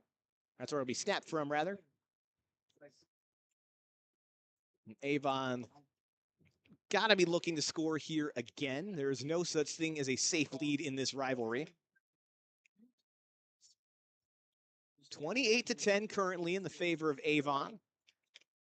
You know, during that, after that sack, you could see Mike Elder, coach of Avon, sprinting down the sideline, waving his hands, trying to call a timeout. Again, giving his offense another shot here. We're now set. Ball is snapped. Blomsky kicks it. High kick, going to come down right around the 47-yard line there. Fair caught. And Avon going to start just on their side of the field. 58 seconds is what they have to work with. One timeout remaining for Nolan Good and the Avon Eagles. See what they come up with here. As long as Avon doesn't get about 20 yards, I think Avon Lake has opportunity for a stop. Let's see what happens here. 1st and 10 now from the 43-yard line. Teams are set. Good, looking to throw, steps up, now going to take off, following his blockers, bouncing outside now. He's got the first down and much more. Knocked out at about the 35-yard line. Now well into Avon Lake territory. Y'all good over there? You laughing at me? Nah, Maybe. May or may not have dropped my pen and slammed the microphone on the desk. So apologize to everybody at home that may have had to hear that. Sure, it sounded wonderful. You distracted me. How many yards was that? Honestly, I only giggled because I said they can't Was that- give up 20 yards, and they gave up about 20 yards. That too. About First that- and that's 10 from exactly the what 35. happened. Goods got it. Throw out, outlet pass. Receiver not quite able to haul that one in. Intended for number 12, Grant Barr. Yeah, they started at the 43-yard line, Dom. On their side of the field, they got to the 35. So whatever math that would be 17 plus 15. 32. Yes, there you go. We do math here on the broadcast. Not very well. Simple math. But we mental try. math. Mental math. 2nd and 10 from the 35. We need a speech class as well. Just for me. 2 receivers left, 2 to the right, bunched up. For Avon, Good, looking to throw again. Quick throw up the right side. Has his receiver. Knocked out of bounds there fairly quickly. Let's see. They call that incomplete? I don't believe he hauled that one in. So 3rd and 10 now for Avon. Alex Arini was the intended receiver there. Not quite able to haul that one in. 38 seconds left from the 35-yard line. 3rd and 10 for Avon. Quarterback ready, drops back. Good protection, throws the ball to a receiver that was laying on the ground. No flags that we could see. Maybe some incidental contact there as both the defensive back and it looks like Arini both went down. So 4th and 10 now for Avon. This is exactly what Avon Lake needs. Or it doesn't look like the punt team Let's is see. coming. Yeah, it looks like Avon's staying out there for the time being, at least. From my quick mental math, which we've already discussed, it's not great. It'd be about a 55-yard or 50-yard field goal. So offensive unit still out there. All the receivers bunched in close. 4th and 10. They're going for it. Good, looking to throw. Has a man deep down the left side of the field, and he's got him. Touchdown, Avon. Cole Kepner with the reception. No one anywhere near him. Again, we talk about the speed on this Avon team, how quickly he was able to get open and into the end zone there. Absolutely incredible. And you guys said it, you didn't want to give this offense any time. They only needed about 30 seconds to march down. And quickly, folks, that trip to the red zone was brought to you by the Kelly McLean Achievement Center, your private tutoring, ACT prep, college consulting, and athletic recruiting resource. Owen Warwick, for the 5th time tonight, boots the extra point through. 27 seconds to go here in the first half. Avon taking control of this one. They lead Avon Lake 35-10. You just gotta love the confidence of this Avon team. They doubled down. They didn't go for the first down. They took it to the house. And they didn't, yeah, I was going to say, they picked up way more than the 10 they needed. This offense so far, other than a fumble, has put up a touchdown every drive. Avon Lake has to find an answer for that in the second half if they're going to want to hang in this one. Speaking of, folks, probably a couple more plays before we wrap up here in the first half. Let's make sure you're sticking around for that Cement Mason Local 404 Union halftime show with Dom Clary. He's going to give you all the updates you need from across Northeast Ohio high school football.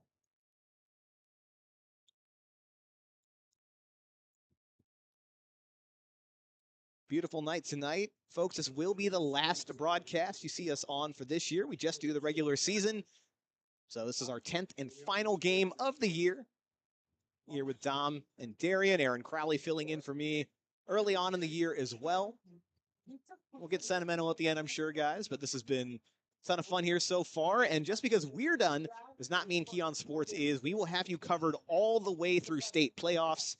So make sure you stick around, continue checking that keyonsports.com website for playoff updates, as it's going to be a fun year, guys. I mean, Division II, as we can see, is already going to be very interesting. Avon seeing an opportunity to try to grab a state title this year. They've run into Hoban in the past. Hoban not as sharp as they have been in years past, at least not record-wise. So they're hungry for it. Division I seems to be much more wide open than normal. St. Ed's with 4 losses, albeit tough ones. 4 losses on their schedule this year, which for them, again, pretty unheard of, but they're still going to make the playoffs. They're still dangerous. They've been dealing with some injury issues, but men are going in as the #1 seed more than likely, unless they fall tonight. If you're Menor, you have to be thinking this is the year to make a run, right? After Oh, you the have to. disappointing loss to St. Ignatius just a year ago. Right, and most of those kids return. They've got a lot of seniors graduating this year. Scotty Fox being one of them. Absolutely, and Scotty Fox, again, haven't checked in on it as of recent, as we've got a low bouncing kick that bounces off an Avon Lake player. They're going to down that at the 25. At least going into that game against Medina, still had an outside shot at Mitch Trubisky's passing record there at Menor. You guys obviously know that name, NFL quarterback, played for Chicago, played for Pittsburgh. So anytime you got an NFL guy you're chasing, Steelers legend. gotta be. Let's settle down. Menor legend, Mitch Trubisky. That's Russell Wilson, Steelers legend. Oh, okay. Let's relax over there. One game, Russell Wilson, albeit a dominant one. Steelers look good. Normally I'd be angry about that, but as a Browns fan, we're not in it. It's fine. You guys have fun. Oh, we will. I did actually, not that anybody cares, picked all the division winners at the beginning of the year in our podcast. This is going to be a handoff for Avon Lake, likely the last play of the first half. But I did pick Pittsburgh to win the AFC North in what was going to be a crowded matchup. Now, I did also think the Browns would be hanging around there, but still a chance for that to come to fruition. They just seemed like the most stable team going into this year. And that's going to do it for us, folks. One half is down of the Silver Rail Rivalry, the Week 10 Key on Sports High School Football Game of the Week. It's been all Avon in the first half. They currently lead Avon Lake 35-10. We're going to take a quick break, folks. When we come back, it's Dom Clary on the Cement Mason Local 404 Union halftime show. We'll be right back. This week's Key on Sports Game of the Week is brought to you by the Cement Mason Local 404 Union. Whether you're an experienced journeyman or an apprentice, their doors are open for you to join the union. Current and future demand for skilled craftsmen necessitates an apprenticeship program that takes into consideration practices of one of the world's oldest trades, along with instruction in new techniques, applications, technologies, and materials. The Local 404 Cement Masons Joint Apprenticeship Training Program supports a world-class curriculum of instruction and on-the-job training for more than 40 apprentices annually. Union Cement Mason skills are honed with the most comprehensive apprenticeship training program in the industry. Climate Tech Inc. For 48 years, family-owned and operated Climate Tech has been the premier company for all HVAC services. For both residential and commercial, they have it covered. They offer free estimates on equipment replacement and 24-hour emergency service. Visit them at climatetech.com. Christine Dort Photography. From sports to real-life photos, don't let a big event go by without Christine Dort there to photograph it. Find her today on Facebook or at www.christinedortphotography.com for all your photo needs. Dave's Golden Shear Barbershop. Dave's Golden Shear Barbershop has been your trusted barber for nearly a century of great haircuts. With affordable prices and excellent customer service, there's no better place to get your cut. It is located at 26915 Center Ridge Road in Westlake. Run some type of rule out here if they're going to pass it, but there is an overhang on the right. They need to be careful. Roxandich, the keeper, up the middle, keeps the legs churning, and he fought for that football. It was nearly ripped out of his hands by the edge rusher there. That was defensive end number 53, Rodney Harris, who nearly ripped that out of the arms of Roxandich, and Roxandich said, nope, give me that, I'm holding on to this, and reaches that arm towards the plane, broke it, and that's a touchdown and now a lead for the Blue Devils. Woo, I got chills here, Cole. This is a huge crowd here for Brunswick here tonight, and Roxandich gave them something to cheer for. Going in, a lot of people doubted Brunswick. It's an early lead. They have to stay consistent. Anytime this Cleveland Heights team has their talented players, their smart players on the field, they have a chance to win the game. They need to be a little bit more. The adrenaline stops you. They need to get back up to that pace here. First and goal from the 10-yard line. Davis bouncing it to the outside, and he's going to walk into the end zone untouched, and just like that. 4 plays, 4 runs, all carries for Marquise Davis, a guy who ran for 333 yards last week and 4 touchdowns. Did not have a big first half. It was quiet, and he shows up on the first drive right when the Tigers need him, 10-6. You know, he gets that edge. There's no one that can catch him. There needs to be someone right in front of him if they want any hopes of stopping Marquise Davis. He has that. If you're Cleveland Heights, you can use Brunswick's game against them. Still 8 minutes to go, but continue to run the ball, run the clock, and you have an opportunity for a fresh set of downs before making it into the end zone. Davis slipping through a couple tacklers, keeps the legs churning. Nobody could bring him down. Was touched back around the 8-yard line and just kept dragging defenders. And that's why he's the type of running back prospect we've been. Happened to the green wave on the other end. Here an option. This one going to be a pitch to the outside. Got a block and going to step into the end zone right around the corner.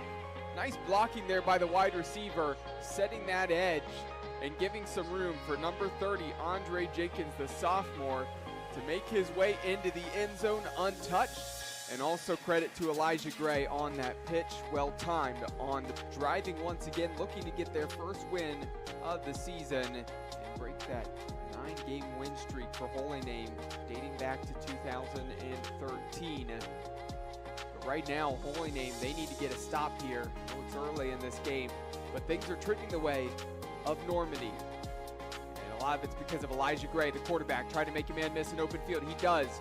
Past the 15-yard line, slips past the tackler, cuts inside, and he's going to barrel his way into the end zone.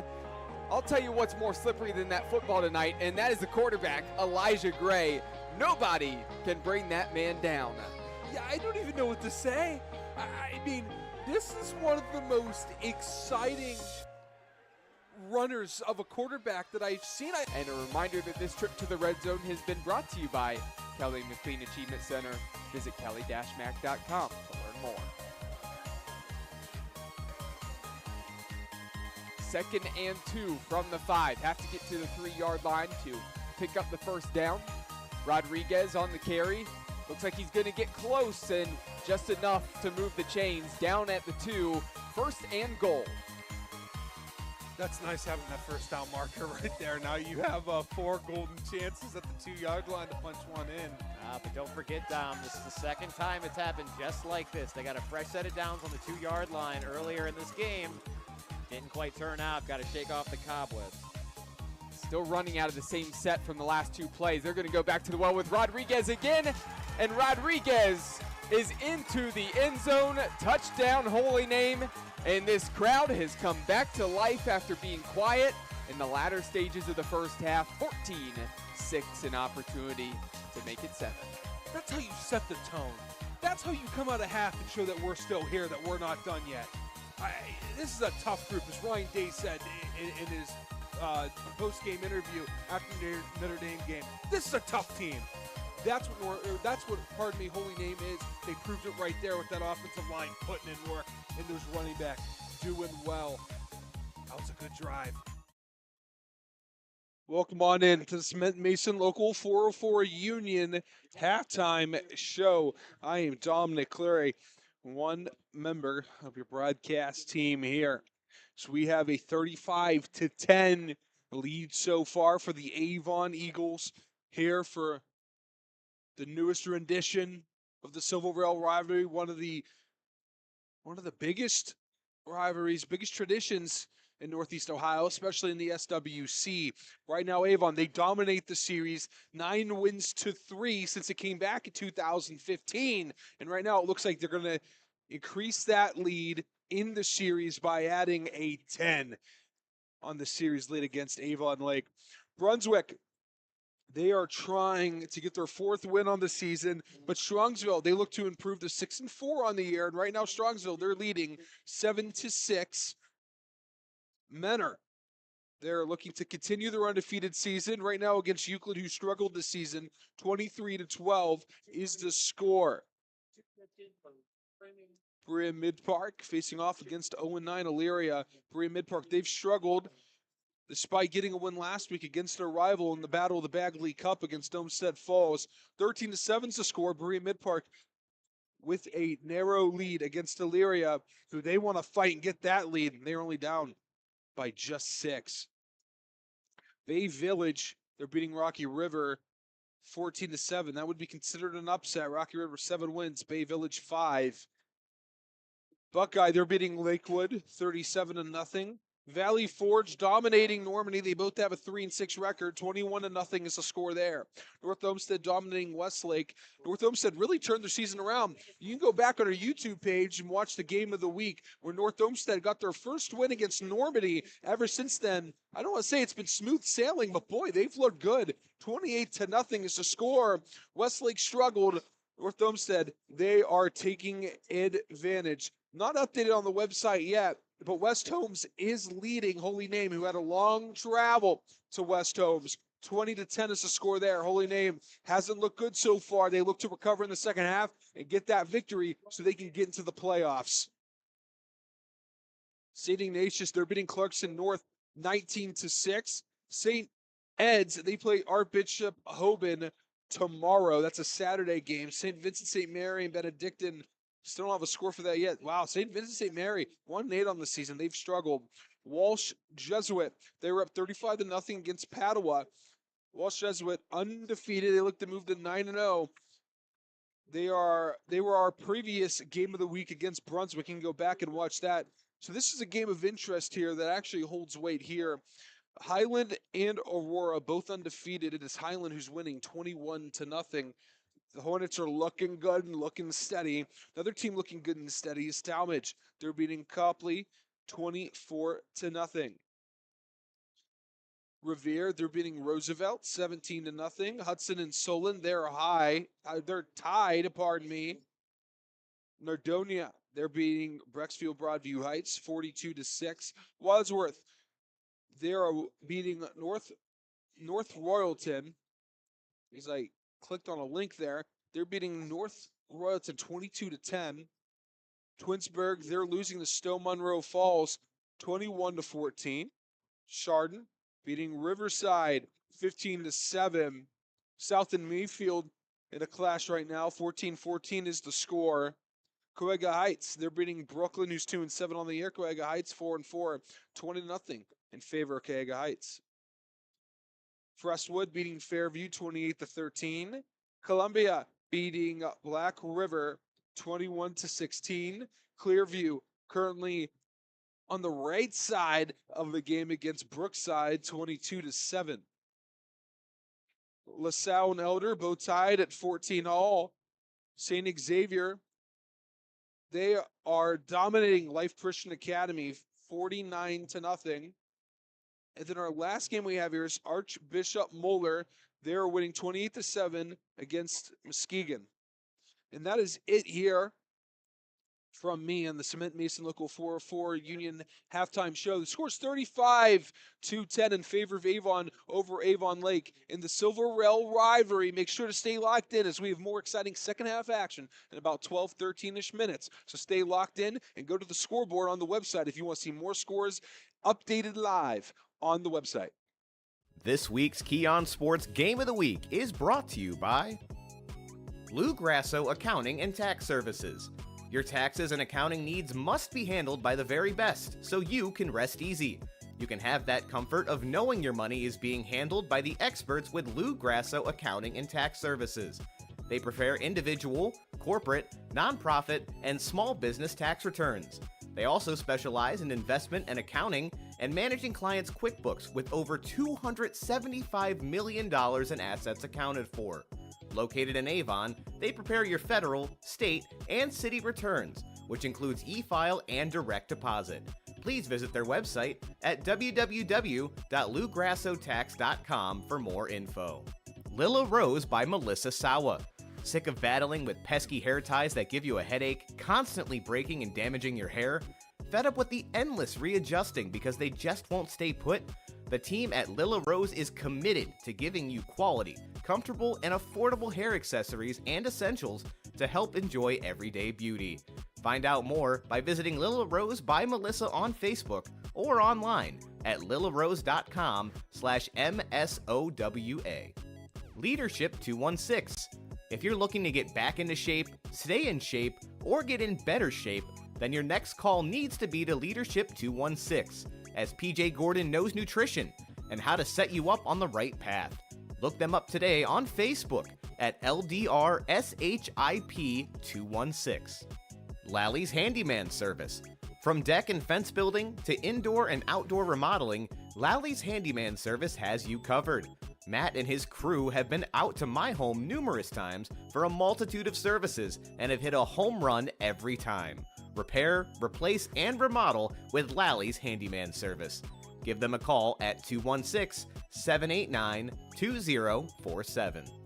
Kelly McLean Achievement Center, the premier resource for high school athletes who wish to continue to play in college. They provide a one-on-one consultative approach to help students determine their needs and goals. Visit them online at kellymac.com. Jenny's Popcorn.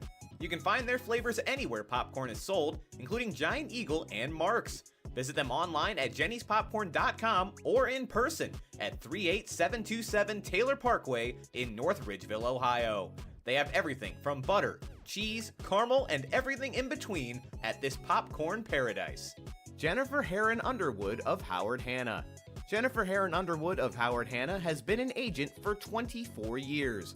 She brings her clients' experience and trust with every transaction. She specializes with first-time sellers, senior citizens, downsizing, and right-sizing. From the west side of Cleveland and Cuyahoga County to Lorain County, especially southern Lorain County, she will have you covered. Reach out to her today at Jennifer Heron Underwood at howardhanna.com or visit her online at jenniferheronunderwood.howardhanna.com. JBL Roofing and Construction. JBL is a licensed, bonded, and insured contractor with the experience to complete any job needed for your home or property. Let their team of professionals help you with vinyl siding, windows, roofing, and gutters. Get the job done right the first time and stress-free with JBL. Call them today at 330-677-9463 or visit them on the web at jblrc.com. Irene's Aesthetics. They have skincare for all skin types. They have a variety of facials, peels, microdermabrasions, and dermaplaning.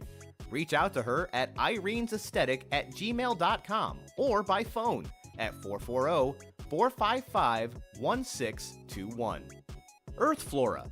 Earthflora.com is the leader in the trade of botanical artificial plants and trees custom made with your vision in mind. Call them today at 440-899-4947 or visit them at www.earthflora.com. Make sure you enter code SAVE5 to save an extra 5% and get free shipping on orders of $100 or more within the inland United States. Infinity Wellness.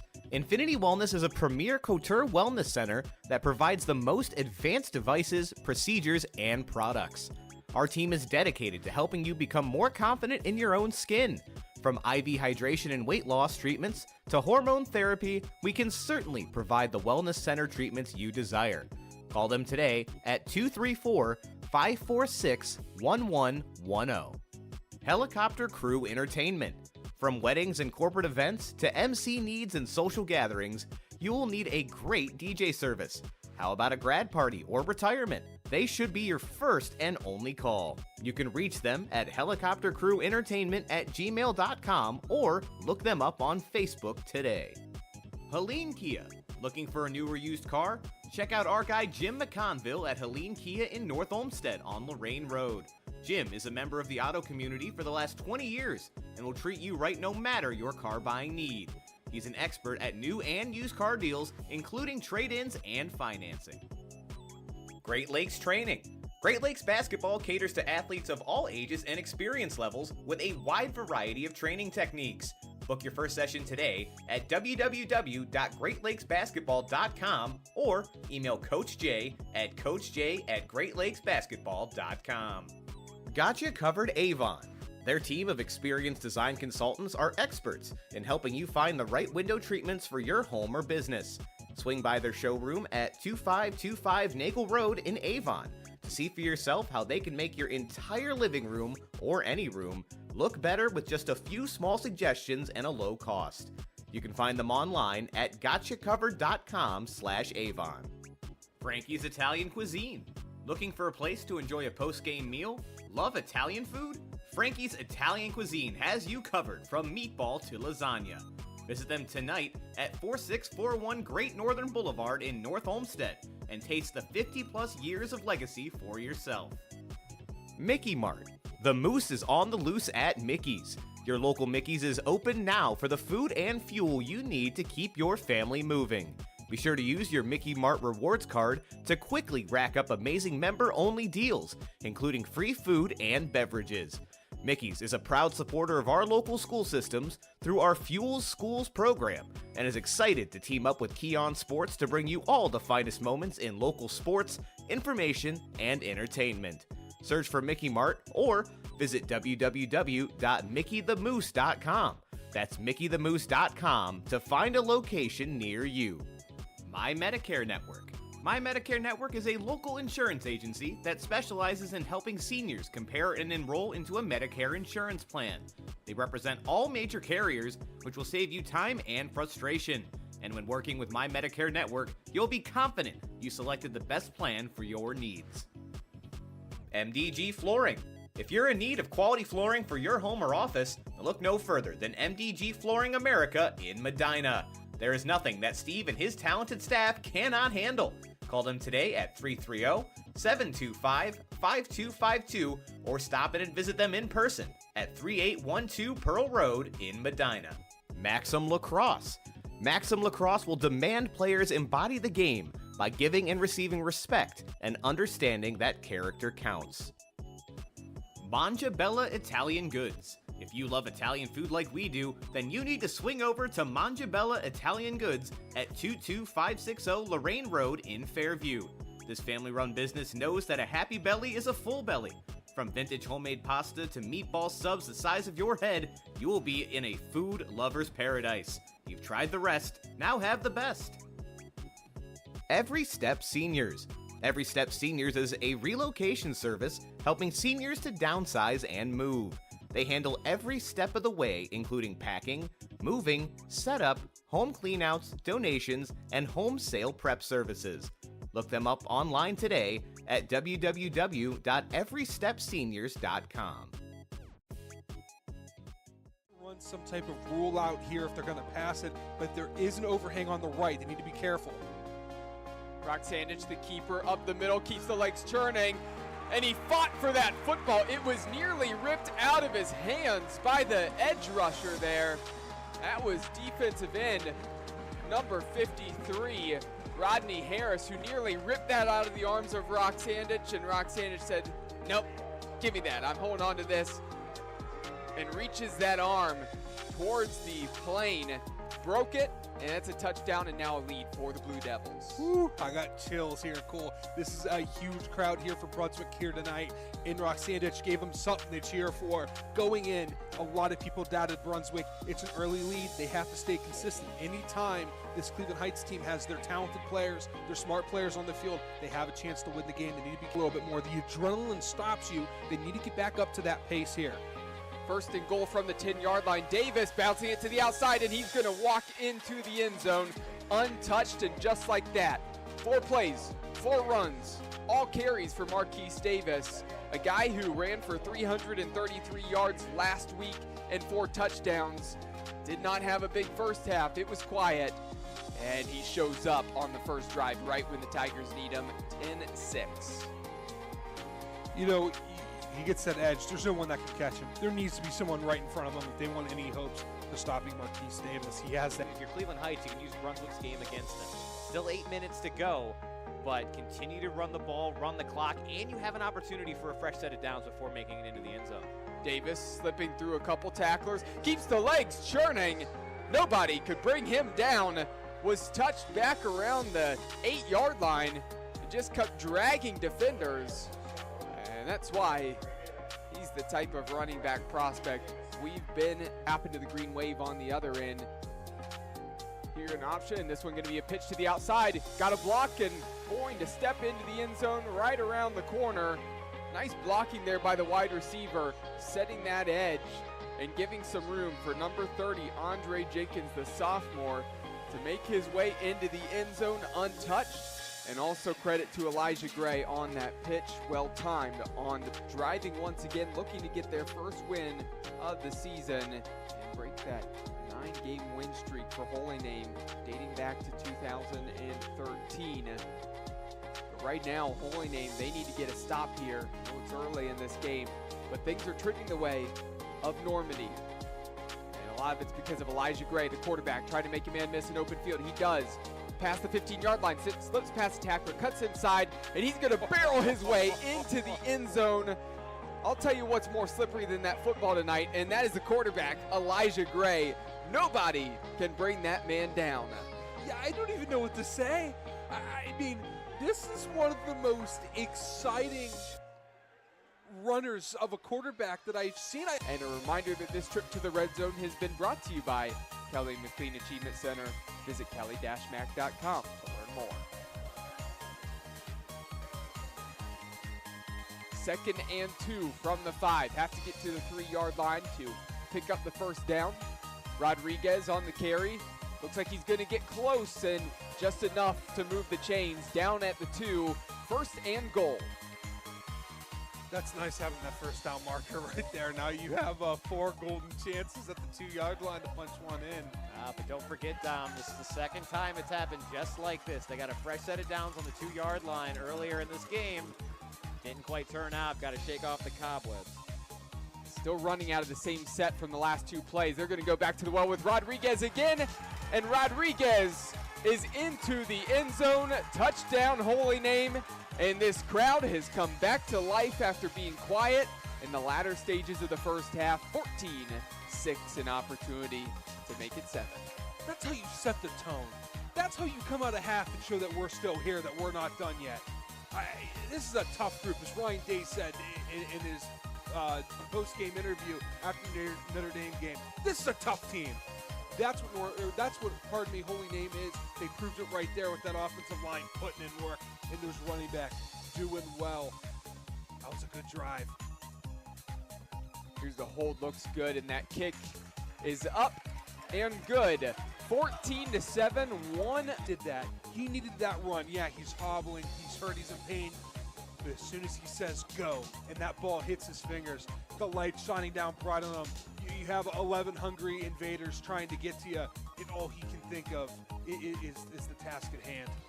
Pull back to pass, looking down the field. He's got a man wide open, and he finds him into the open field, and headed for the end zone is number 7, Colin Daskos, the senior, and an opportunity to tie this game up. What a huge play there as Cole kept his eyes down the field, and there was nobody around Das Kosh. Hurt ankle, no ankle, doesn't matter. He can throw the ball for 68 yards in the tutty all the way to the crib. Oh, Brandon, we have an exciting football game between a one-win team and a no-win team. And baby, this crowd's into it. We're in there with the PA announcer screaming there in the PA system. We have an exciting one. I'll tell you what, that's all you want in a football game, a 60-yard touchdown pass, broken coverage. We'll take advantage of it. This hasn't been the season where either of these teams really have picked up many wins, right? And you know what? We're not going to kick it. We're going to see if we can get it. I don't know. It will depend. If they go to the ground, you'd have to think they're stating that this is 4-down territory now. I think it was the snap that got messed up last time. We just saw the holder there practicing the hold. I think they're going to kick it if they need to. Here's a carry up the middle for Dix. They're not going to have to, as he's going to push close to the end zone. He stopped just short. That white wall there of the Invaders kept him out of the end zone. But that actually might help Holy Name, because even though they didn't score there, they got a first down, opportunity to kill a little bit more clock if they want to here. Here's the run with the quarterback, and Andrew Cole slips through some tacklers into the end zone. Holy Name, their first lead on the night. And welcome back, folks. Start of the third quarter here in the Silver Rail Rivalry, our Week 10 high school football game of the week. Avon going to receive this ball to start off, and it's going to roll out of the back of the end zone. Doesn't look like an Avon player touched the ball, so it will go as a touchback. And folks, if you notice, that kick came a little farther back than usual. Avon Lake a little bit late coming out of the locker room, so they were hit with a dead ball delay of game penalty coming out of the half. Does not hurt them, though, as Avon's going to start this on their own 20-yard line. Last thing you'll want is to start your half with a penalty, because took you a minute to get out of the locker room, but nonetheless, Avon starts at the 20. Avon Lake looking to get their second stop of the game on defense. And that one was crucial. They got a fumble recovery against the Eagles that led to an ensuing touchdown for Avon Lake. See if the defense can do it again. 1st and 10 from the 20-yard line. Line shifts, Nolan Good under center. Sends a man in motion. It's going to be a fake sweep, hands it off to his running back, rumbles forward. He'll pick up 5 yards on the play. Looked like number 16 there, Tyler Kaufman on the carry for Avon.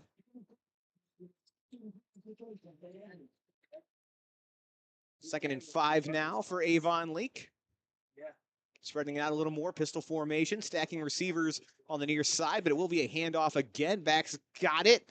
Met after a short gain, but it looks like it's going to be just enough for a first down. So a fresh set of downs now for the Avon Eagles. Yeah, don't be surprised. They run the ball, chew this clock out, try to earn that running clock. That's their goal right now if you're the Eagles. And again, with a win tonight, regardless of the other results, likely that Avon would secure the number 1 seed in their playoff region. Nolan Good going to throw deep down the middle of the field, has a receiver, and he's gone. Touchdown, Avon. Well, if the goal was the running clock, as you said, you were right. As Jacob Weatherspoon, the defensive back recruit, the 4-star, with the reception there, taking the top off of the defense, and Avon wasting no time, marching right back down the field. Would line up for an extra point attempt. Regardless of the result, will be a running clock. The clock continues to go now. 10 minutes, 30 seconds and counting. That was 76 yards, by the way. My goodness. Again, put it right in the receiver's lap there. Hit him in stride. That ball was up and good from Owen Warwick. So 10 minutes, 20 seconds to go now here in quarter number 3. Avon strikes first, and they strike fast, 42-10 over Avon Lake. Not the ideal start for the Shoremen. Does set up a running clock now that we are over 30 points of a score differential. But Avon Lake going to get the opportunity to come back now. I was going to say, regardless whether it's a touchdown or a field goal kick, as long as they get it under 30, that clock will stop again. Yeah, so Avon Lake, opportunity to get rid of the running clock fairly quickly, as you mentioned there, Darian. Still got to put up some points one way or the other. Again, folks, remember, if you're watching this game on YouTube, make sure you let us know in the comments who you think is deserving of the Mickey Mart Player of the Game Award. I brought my pen again. Sorry over there, guys. I'm just going to set that down. I'm causing nothing but problems over here on this side of the booth. Smack your microphone off the table. Listen. In my view, this isn't like a 1975 CBS broadcast where we're holding microphones in front of the Keep it camera. up, I'm going to smack you with my microphone. All right, Dom, relax. It's the last game of the year. I've been giving you enough problems. I'm sure Cole's watching this game right now laughing because of all the issues I gave him for 3 years. That's all right. We made it through, boys. Almost. Kickoff, going to be another low roller. Picked up at the 35-yard line. Avon Lake trying to find a seam. Gets through. Brought down short of the 50-yard line there.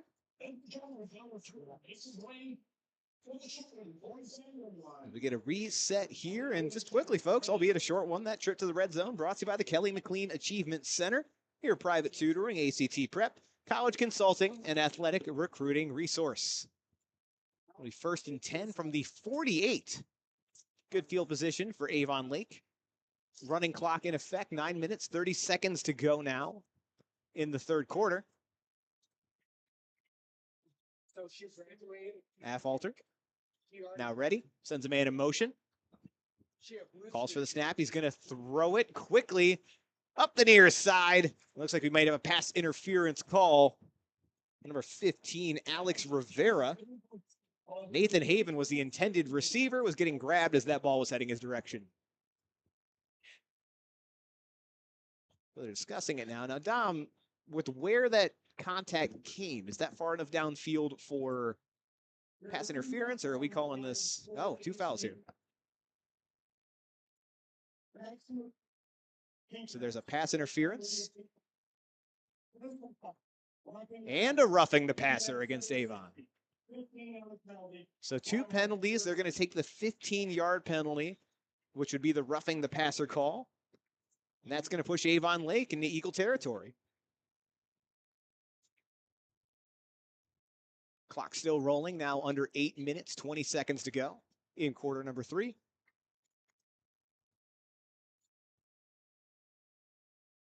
And quickly, as the teams reset, they did something cool at halftime. Every year, Avon and Avon Lake go up against each other in something called the Super Bowl Food Drive. They announced the winner of that. Altogether, I believe it was over 3,000 pounds of food they were able to collect. We'll talk more on that in a second. 1st and 10, pistol formation. Avon showing pressure. Runs straight up the middle, and the back is met immediately.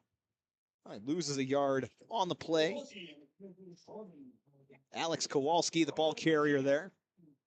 So it'll be 2nd down and long when we come back. But again, announce the winner between the 2 schools. Avon Lake, the winner this year. I think it was 14 or more years that they have been doing this. So great thing to see both schools giving back to the community. And of course, congratulations to Avon Lake for winning this year's Super Bowl food drive. Yeah, I had a rivalry in high school. Didn't have a name, didn't have a cool trophy, just didn't like each other. But the towns were close enough, and the communities were shared, similar to Avon and Avon Lake, where we would do food drives and do things for charity. I love when a community can get together like that. 2nd and 10, pass up the middle, complete. Receiver brought down after a short gain. Once again, Nathan Haven, been targeted quite a bit tonight. Again, between him, Summerfield, Aiden Stewart, everyone stepping up. With, of course, Luke Stewie being down, the Virginia Tech commit, following his father's footsteps at his alma mater. Looking to take that next step even further into the NFL, like his dad as well. 3rd and 5 for Avon Lake. Affolter gonna throw. Steps up, throws to a receiver that was on the ground, not able to stay upright there. Intended for number 17, Aiden Stewart. That's going to be 4th and 5 now for the Shoremen. Looks like that offense is staying out there in what Dom so lovingly calls no man's land. Yeah, on this broadcast, we like for some reason quoting World War I. And when I say Diablos Blues, that's a World War I quote there with the Blue Devils for Brunswick. But no man's land, another World War I reference there. The areas between Between the trenches, yep. The middle's nowhere. So they're going for it here. 4th and 5 for Avon Lake. Trying to pick up a crucial set of downs and stay in this game. Low snap handled, thrown up the middle, had a receiver, but just out of the reach of Nathan Haven. And that's going to be a turnover on downs. Avon will get the ball back at their own 32. Clock stopped temporarily as we switch sides, but now 5 minutes, 38 seconds to go here in the third quarter.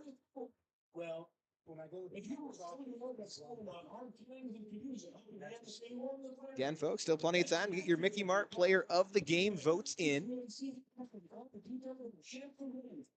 Let us know who you believe is deserving. It's going to be your last time for a football broadcast, at least, that you're going to be able to voice your opinion for that Mickey Mart Award. Again, still going to have plenty of articles for you, recaps and lists and awards and all kinds of great stuff, including the Keon Sports Player of the Year Award. So make sure you're keeping an eye out for all of that on keonsports.com. But again, this will do it for our football broadcast once we wrap up here tonight. 1st and 10 from the 32 for Avon. Handoff, back working to the near side. Makes a couple men miss, and he's brought down there. Excellent tackle by Sam Ferrone for Avon Lake. So as Avon continues to run the ball, be dominant, it is hard to figure out who this player of the game is going to be. Make sure to cast your vote. Just go in the YouTube comment section. Say who you want to be the player of the game. I mean, Good could be the player of the game. Let's see who else. Their tight end could be the player of the game. He had a big play early on. They have 3 running backs that can be up for 2, even a wide receiver. So cast your vote. Keontae Smith on the carry. Runs to the weak side. He's going to be close to the first down, depending on where they mark it. Looks like they're going to give it to him. New set of downs now for Avon. When we're talking about individual players, we've kind of teased that it could go to entire units as well. And this defensive line for Avon has been making things difficult all game. Well, so here's the problem. It's not just that defensive line. It's that linebackers too. That's so that whole front 7, even front 8, they'll put an 8th person in the box. They can all get the award as well. This game would be a little trickier just because we have that outside factor that they're just throwing blitzes and different movements at Avon Lake they haven't seen all year. 1st and 10, handoff again, back right up the middle of the field, getting an open space, but brought down there at the last second. Keontae Smith again on the carry, brought down by Sam Ferrone. Called his name a couple times this drive now. Picking up some crucial tackles, keeping Avon from just breaking off another huge play, though. They are now in Shoremen territory. 3 minutes, 30 seconds to go in quarter number 3. And I mentioned we're done with football, guys, but we may not be done with broadcasts in general. Some things have been floated out for other sports, potentially basketball, wrestling, who knows? Not going to be the last time you hear from the team, though, and some other talented broadcasters for Keon Sports, as the handoff there for Avon goes for a very short gain, maybe 2 yards. Last year, me and Nathan Schmee, he was on play-by-play, I was on color. Really talented young man. He's going to go really far in this career.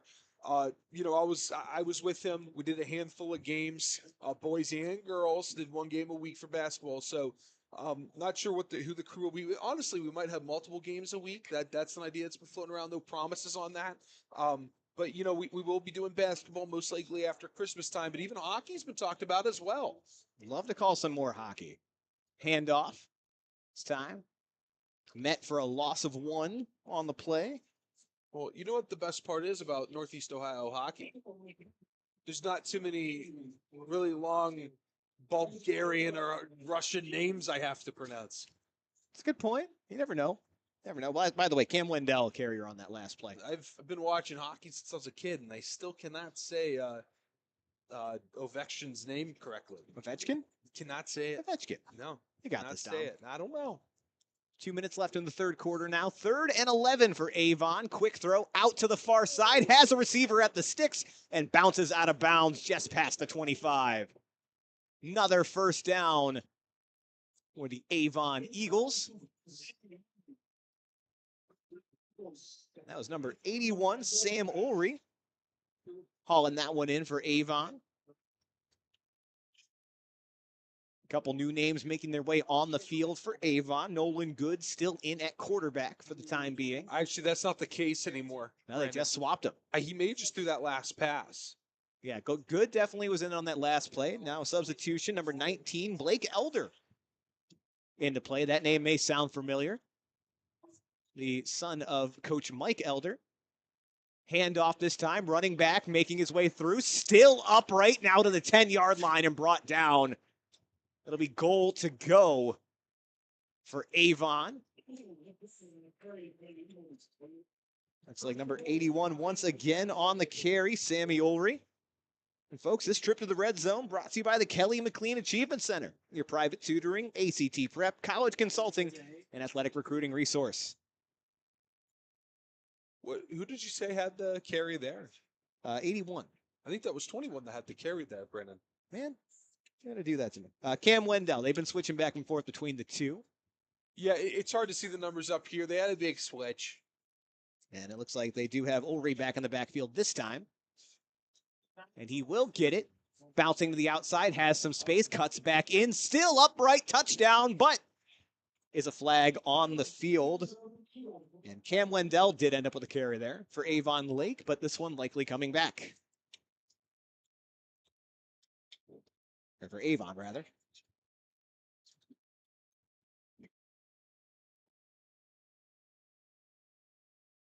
And of course, we mentioned the new quarterback in, Blake Elder, the 6'11 junior. As we wrap up the fourth quarter here, we'll come back with more information on that. Some substitutes now in for Avon. That's the end of the third quarter, folks. Avon currently leading Avon Lake 42-10. We'll be back after these brief messages. This week's Key on Sports Game of the Week is brought to you by Realtor Marlene Bloomfield. Marlene will go above and beyond to provide the highest and most professional services to you and your family with all of their home buying or selling needs. She wants to help you find your new forever home with ease. She is a fantastic realtor and genuinely has your best interest in mind. She can be reached at 440-822-0611 or swing by and visit her in person at 26107 Detroit Road in Westlake. Nancy's Main Street Diner. They only prepare your meals with the freshest ingredients. The dishes are made to order as they never use heat lamps and they take no shortcuts whatsoever. They're located at 426 Main Street in Grafton, Ohio. Nancy's Main Street Diner is your choice for all 3 daily meals.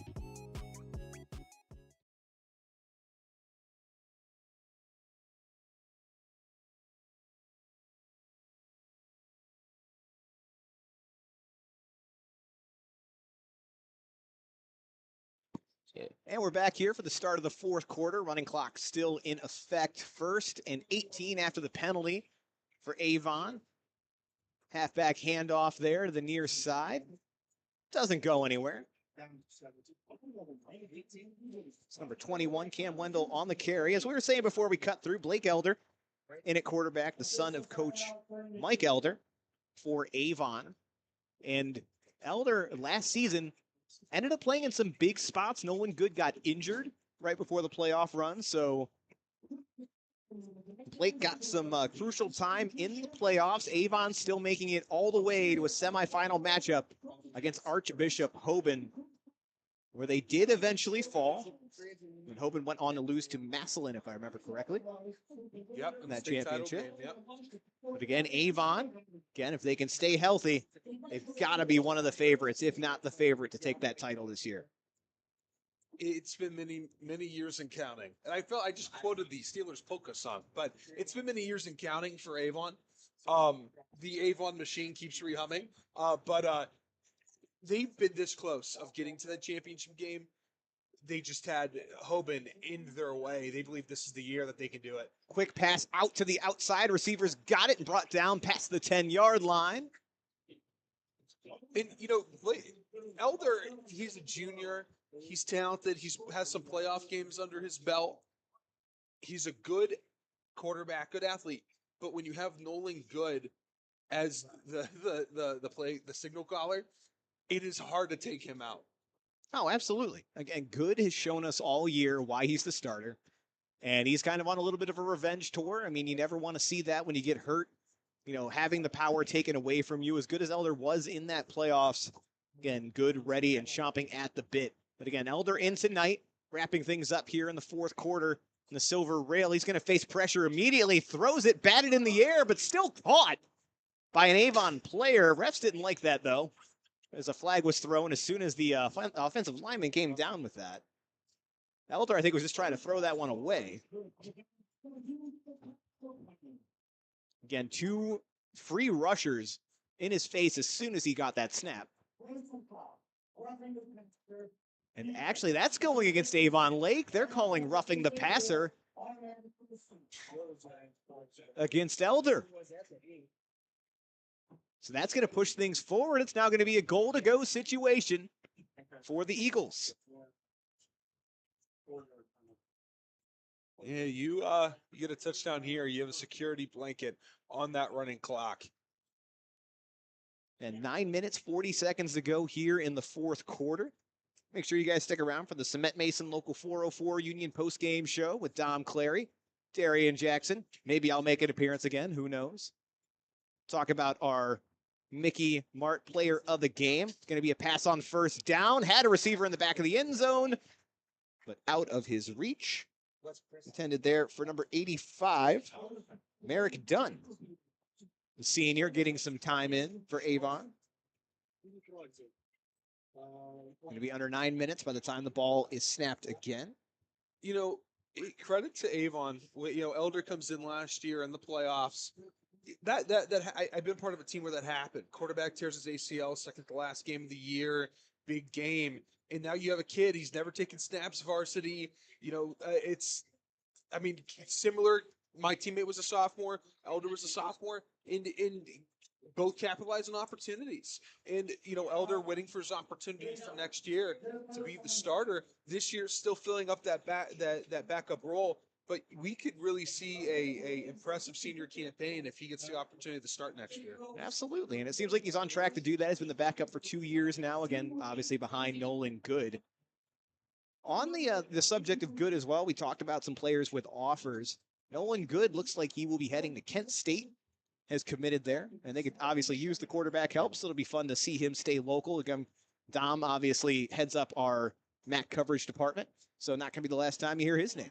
Yeah, no, I think Kent's going to be a good spot for him. They can really use that mobile ability. Again, they're having issues at quarterback.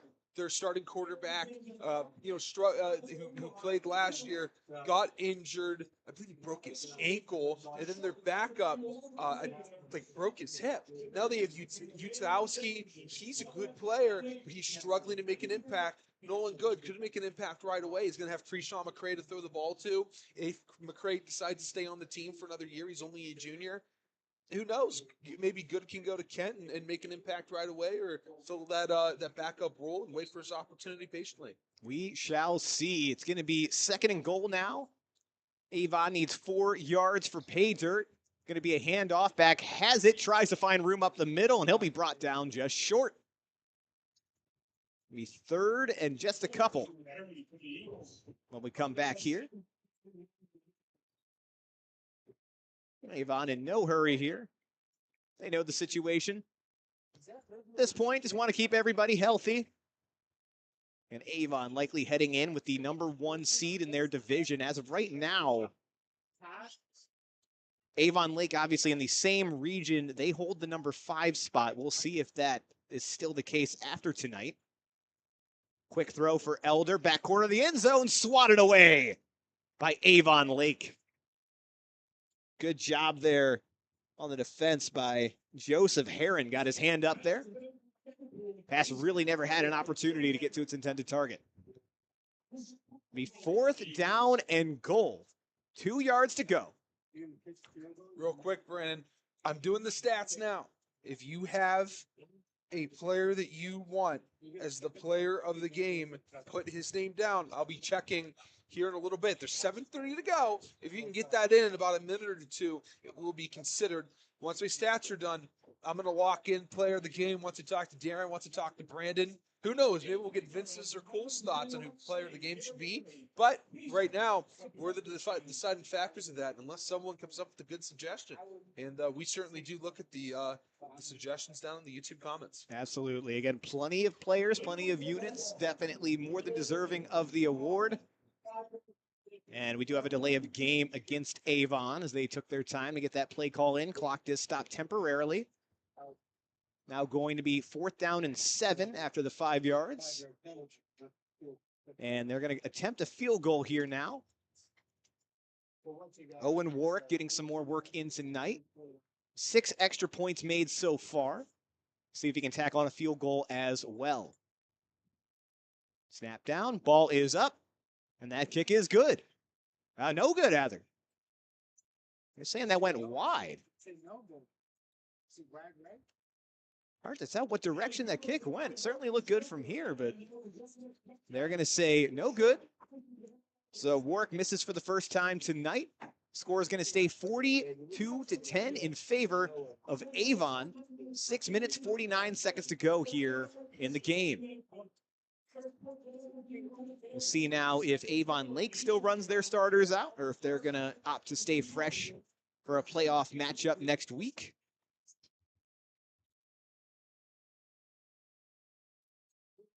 Again, guys, in case I don't get the opportunity to say anything, it's been really fun season doing this. Happy to step into a new role this year with Cole McDaniel, birth of his son, moving to Columbus to be closer to family. He's obviously still with us doing the scoreboard articles, helping with the halftime show.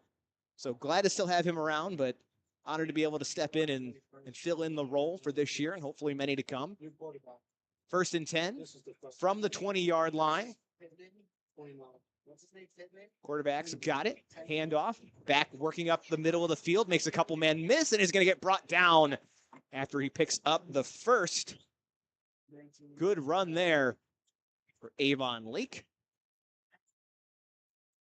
You get a couple. Go ahead, Darren. I was about to say, get a couple more of those, and you'll be on your way to the end zone. Let's see here. It does look like we have some substitutes in now for Avon Lake. See, number 29 now in at quarterback. Not seeing on the roster, but we'll grab a name for you guys when we have one. Will be a handoff again. Back's got it, working his way to the outside. Makes a couple men miss, brought down after a gain about 7. Number 28 there on the carry. Ezra Jones back in action. He's going to hobble off the field under his own power. Couple subs now coming in for Avon Lake again. 5 minutes, 30 seconds to go. So it'll be 1st and 10 from the 44 for the Shoremen.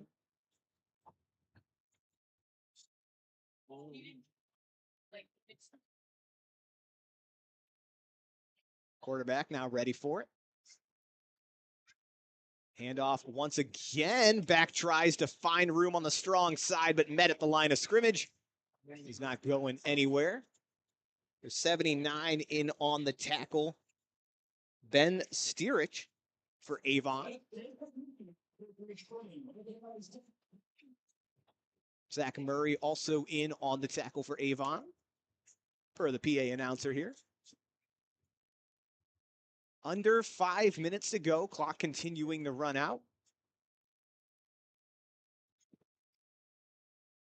Quick pause as the back quarterback ties his shoes, but he's ready. He's got it. Bobbles a snap, but brings it in, throws it, and nearly had a completion on the Avon Lake sideline. There's number 85, Chris Witherspoon, not quite able to haul that one in for the Shoremen.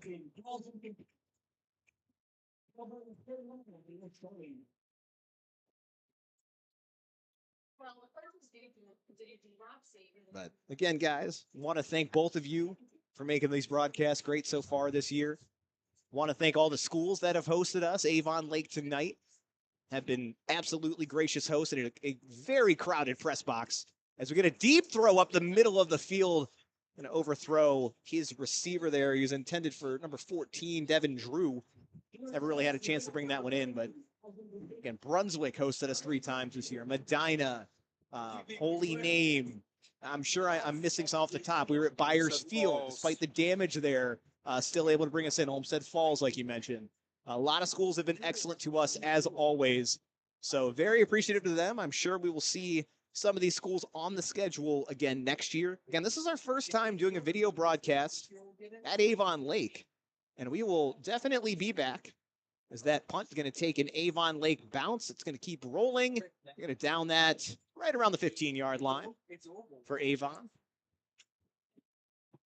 As the clock continues to go here.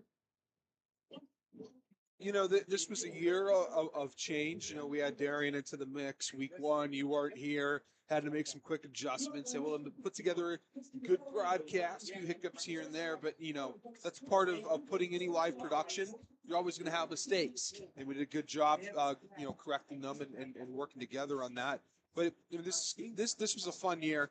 A lot of games that we scheduled were different results than we thought. But A reset year for a lot of teams that we weren't necessarily expecting. Yeah. I mean, like, who thought Medina would struggle as much as they did this year? Not something that we had in our bingo card. I mean, Cleveland Heights put together a great performance, but like even they have struggled this year as well. So anytime that we could see teams that we're familiar with or introducing new teams to our broadcast, it's always great. So it was a pleasure being able to be in this in the color seat next to you, Brandon, and you know, us building a chemistry throughout the year and, you know, really gelling these past few weeks and figuring out what works, what doesn't work. And, you know, it's been a blast, and hoping that we can get together a few times during the basketball season. Who knows? Maybe we'll be calling hockey or whatnot. But again, always open for it, and the pleasure's been all mine, Dom. And Darian, got to shout you out as well. Taking a step into the booth, you know, like I know I switched positions, but I've still been here for a few years. For you to come in, you know, just filling in previously to anchor us down for the entire year, keeping things going on the production side of things, and still chipping in as a color commentator. We absolutely appreciate you, man. And it's been awesome to have you so far this year. Another handoff again as Avon just more than happy to run this out now, under 2 minutes to go. And not to get too sappy, but also again want to thank Vince, Keon Sports, all of you guys for helping me with this transition and believing with me in the role. Again, my father and my family that have all been watching as well. My father passed away a couple months before the season, before I could switch over to the lead play-by-play role, but everyone else still back at home watching that, I know he would have been ecstatic, you know, watching this season unfold as well. He was always a big football fan, starting at the high school level. So at least wanted to make mention of him. But all of that said, again, great season so far this year. We'll be back next year. Favorite time of year is when we hit July. Start kind of putting that schedule together. We got a big run here by Avon. As the clock continues to run, 85 there on the carry. Merrick Dunn, again, getting some more work, the senior. Got a first down for the Eagles. Under a minute to go now here in this game. But favorite time of year, man. When July rolls around, we start putting that schedule back together. Things start getting real. It's the best 10 weeks of the year. I say it all the time. And already looking forward to it next year. So this game is all but wrapped up, folks. 45 seconds to go. Avon dominating the Silver Rail rivalry this year. They lead Avon Lake 42-10.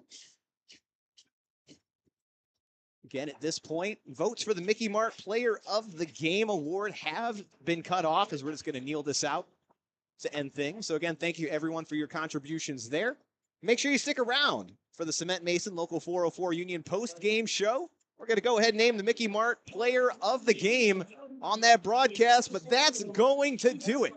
Avon completes the undefeated regular season, 10-0, capping it off with a win here tonight in the Silver Rail against Avon Lake. It will likely now be the #1 overall seed in Division II. Avon Lake heading to the playoffs as well. Maybe not the last time these two teams see each other. We shall see. But 42-10 the final in favor of Avon. We're going to cut for a couple quick ads, folks, and stick around for the postgame show. This week's Keon Sports Game of the Week is brought to you by Village Coffee and Creamery. From the founders of Nancy's Main Street Diner comes Village Coffee and Creamery, They have everything from dessert, lunch items, and coffee to ice cream and every kind of sweet treat you could think of. They are located at 486 Main Street in Grafton. Westside Flea. Westside Flea began with an idea to offer creative, talented vendors an affordable venue to showcase their items in the West Side suburbs, a market where everyone could attend for free and find items at all price points. A free fun day for the whole family, including pets on a leash. TNT Construction. They provide residential and commercial remodeling, construction, and building services to clients in Cleveland and all of Northeast Ohio. Look them up today at tntcleveland.com. Tech Corp LLC. Through a relentless commitment to quality and service, Tech Corp LLC has developed a reputation for delivering work that exceeds expectations. They have the knowledge and experience to handle projects of any size and scope. Tech Corp LLC specializes in commercial and industrial roofing and offers assessment management programs, inspections, infrared scanning, restoration, project management, and consulting. You can reach them today by phone at 888-588-5524. Spins Bowl. Spins Bowl has 36 lanes and a large redemption arcade with a full bar and restaurant. It is truly a good time for the whole family as it has something for everyone, young and old. Swing by their website for more info at spinsbowl.com. Sold by Dina. She guides both buyers and sellers through every step of the real estate process. For buyers, she will help identify properties that match their needs, provide market insights, negotiate offers, and manage the transaction from start to finish.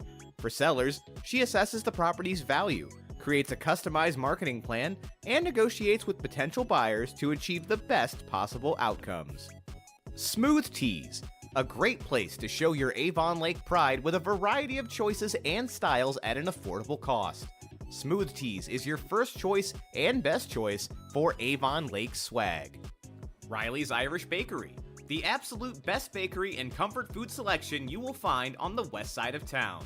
Located in the heart of Fairview, this incredible family-run business is your first, last, and only stop for the best eats. At Riley's Irish Bakery, they use the freshest ingredients to create classic Irish baked goods and savories. They are located at 22570 Lorraine Road in Fairview. PG3 Photography. Some of the very best sports action shots can be found at PG3 Photography. They specialize in lacrosse and women's sports, but have covered everything from the state championships to the USFL. Nurse Practitioner Health Services in Strongsville. Do you want the comfort and security of knowing your loved one is going to be well taken care of in their most pivotal moments of retirement? At Nurse Practitioner Health Services, we provide prompt, outstanding medical services to long-term care and assisted living facilities in Northeast Ohio. Visit them at nphealthservices.com to find out more.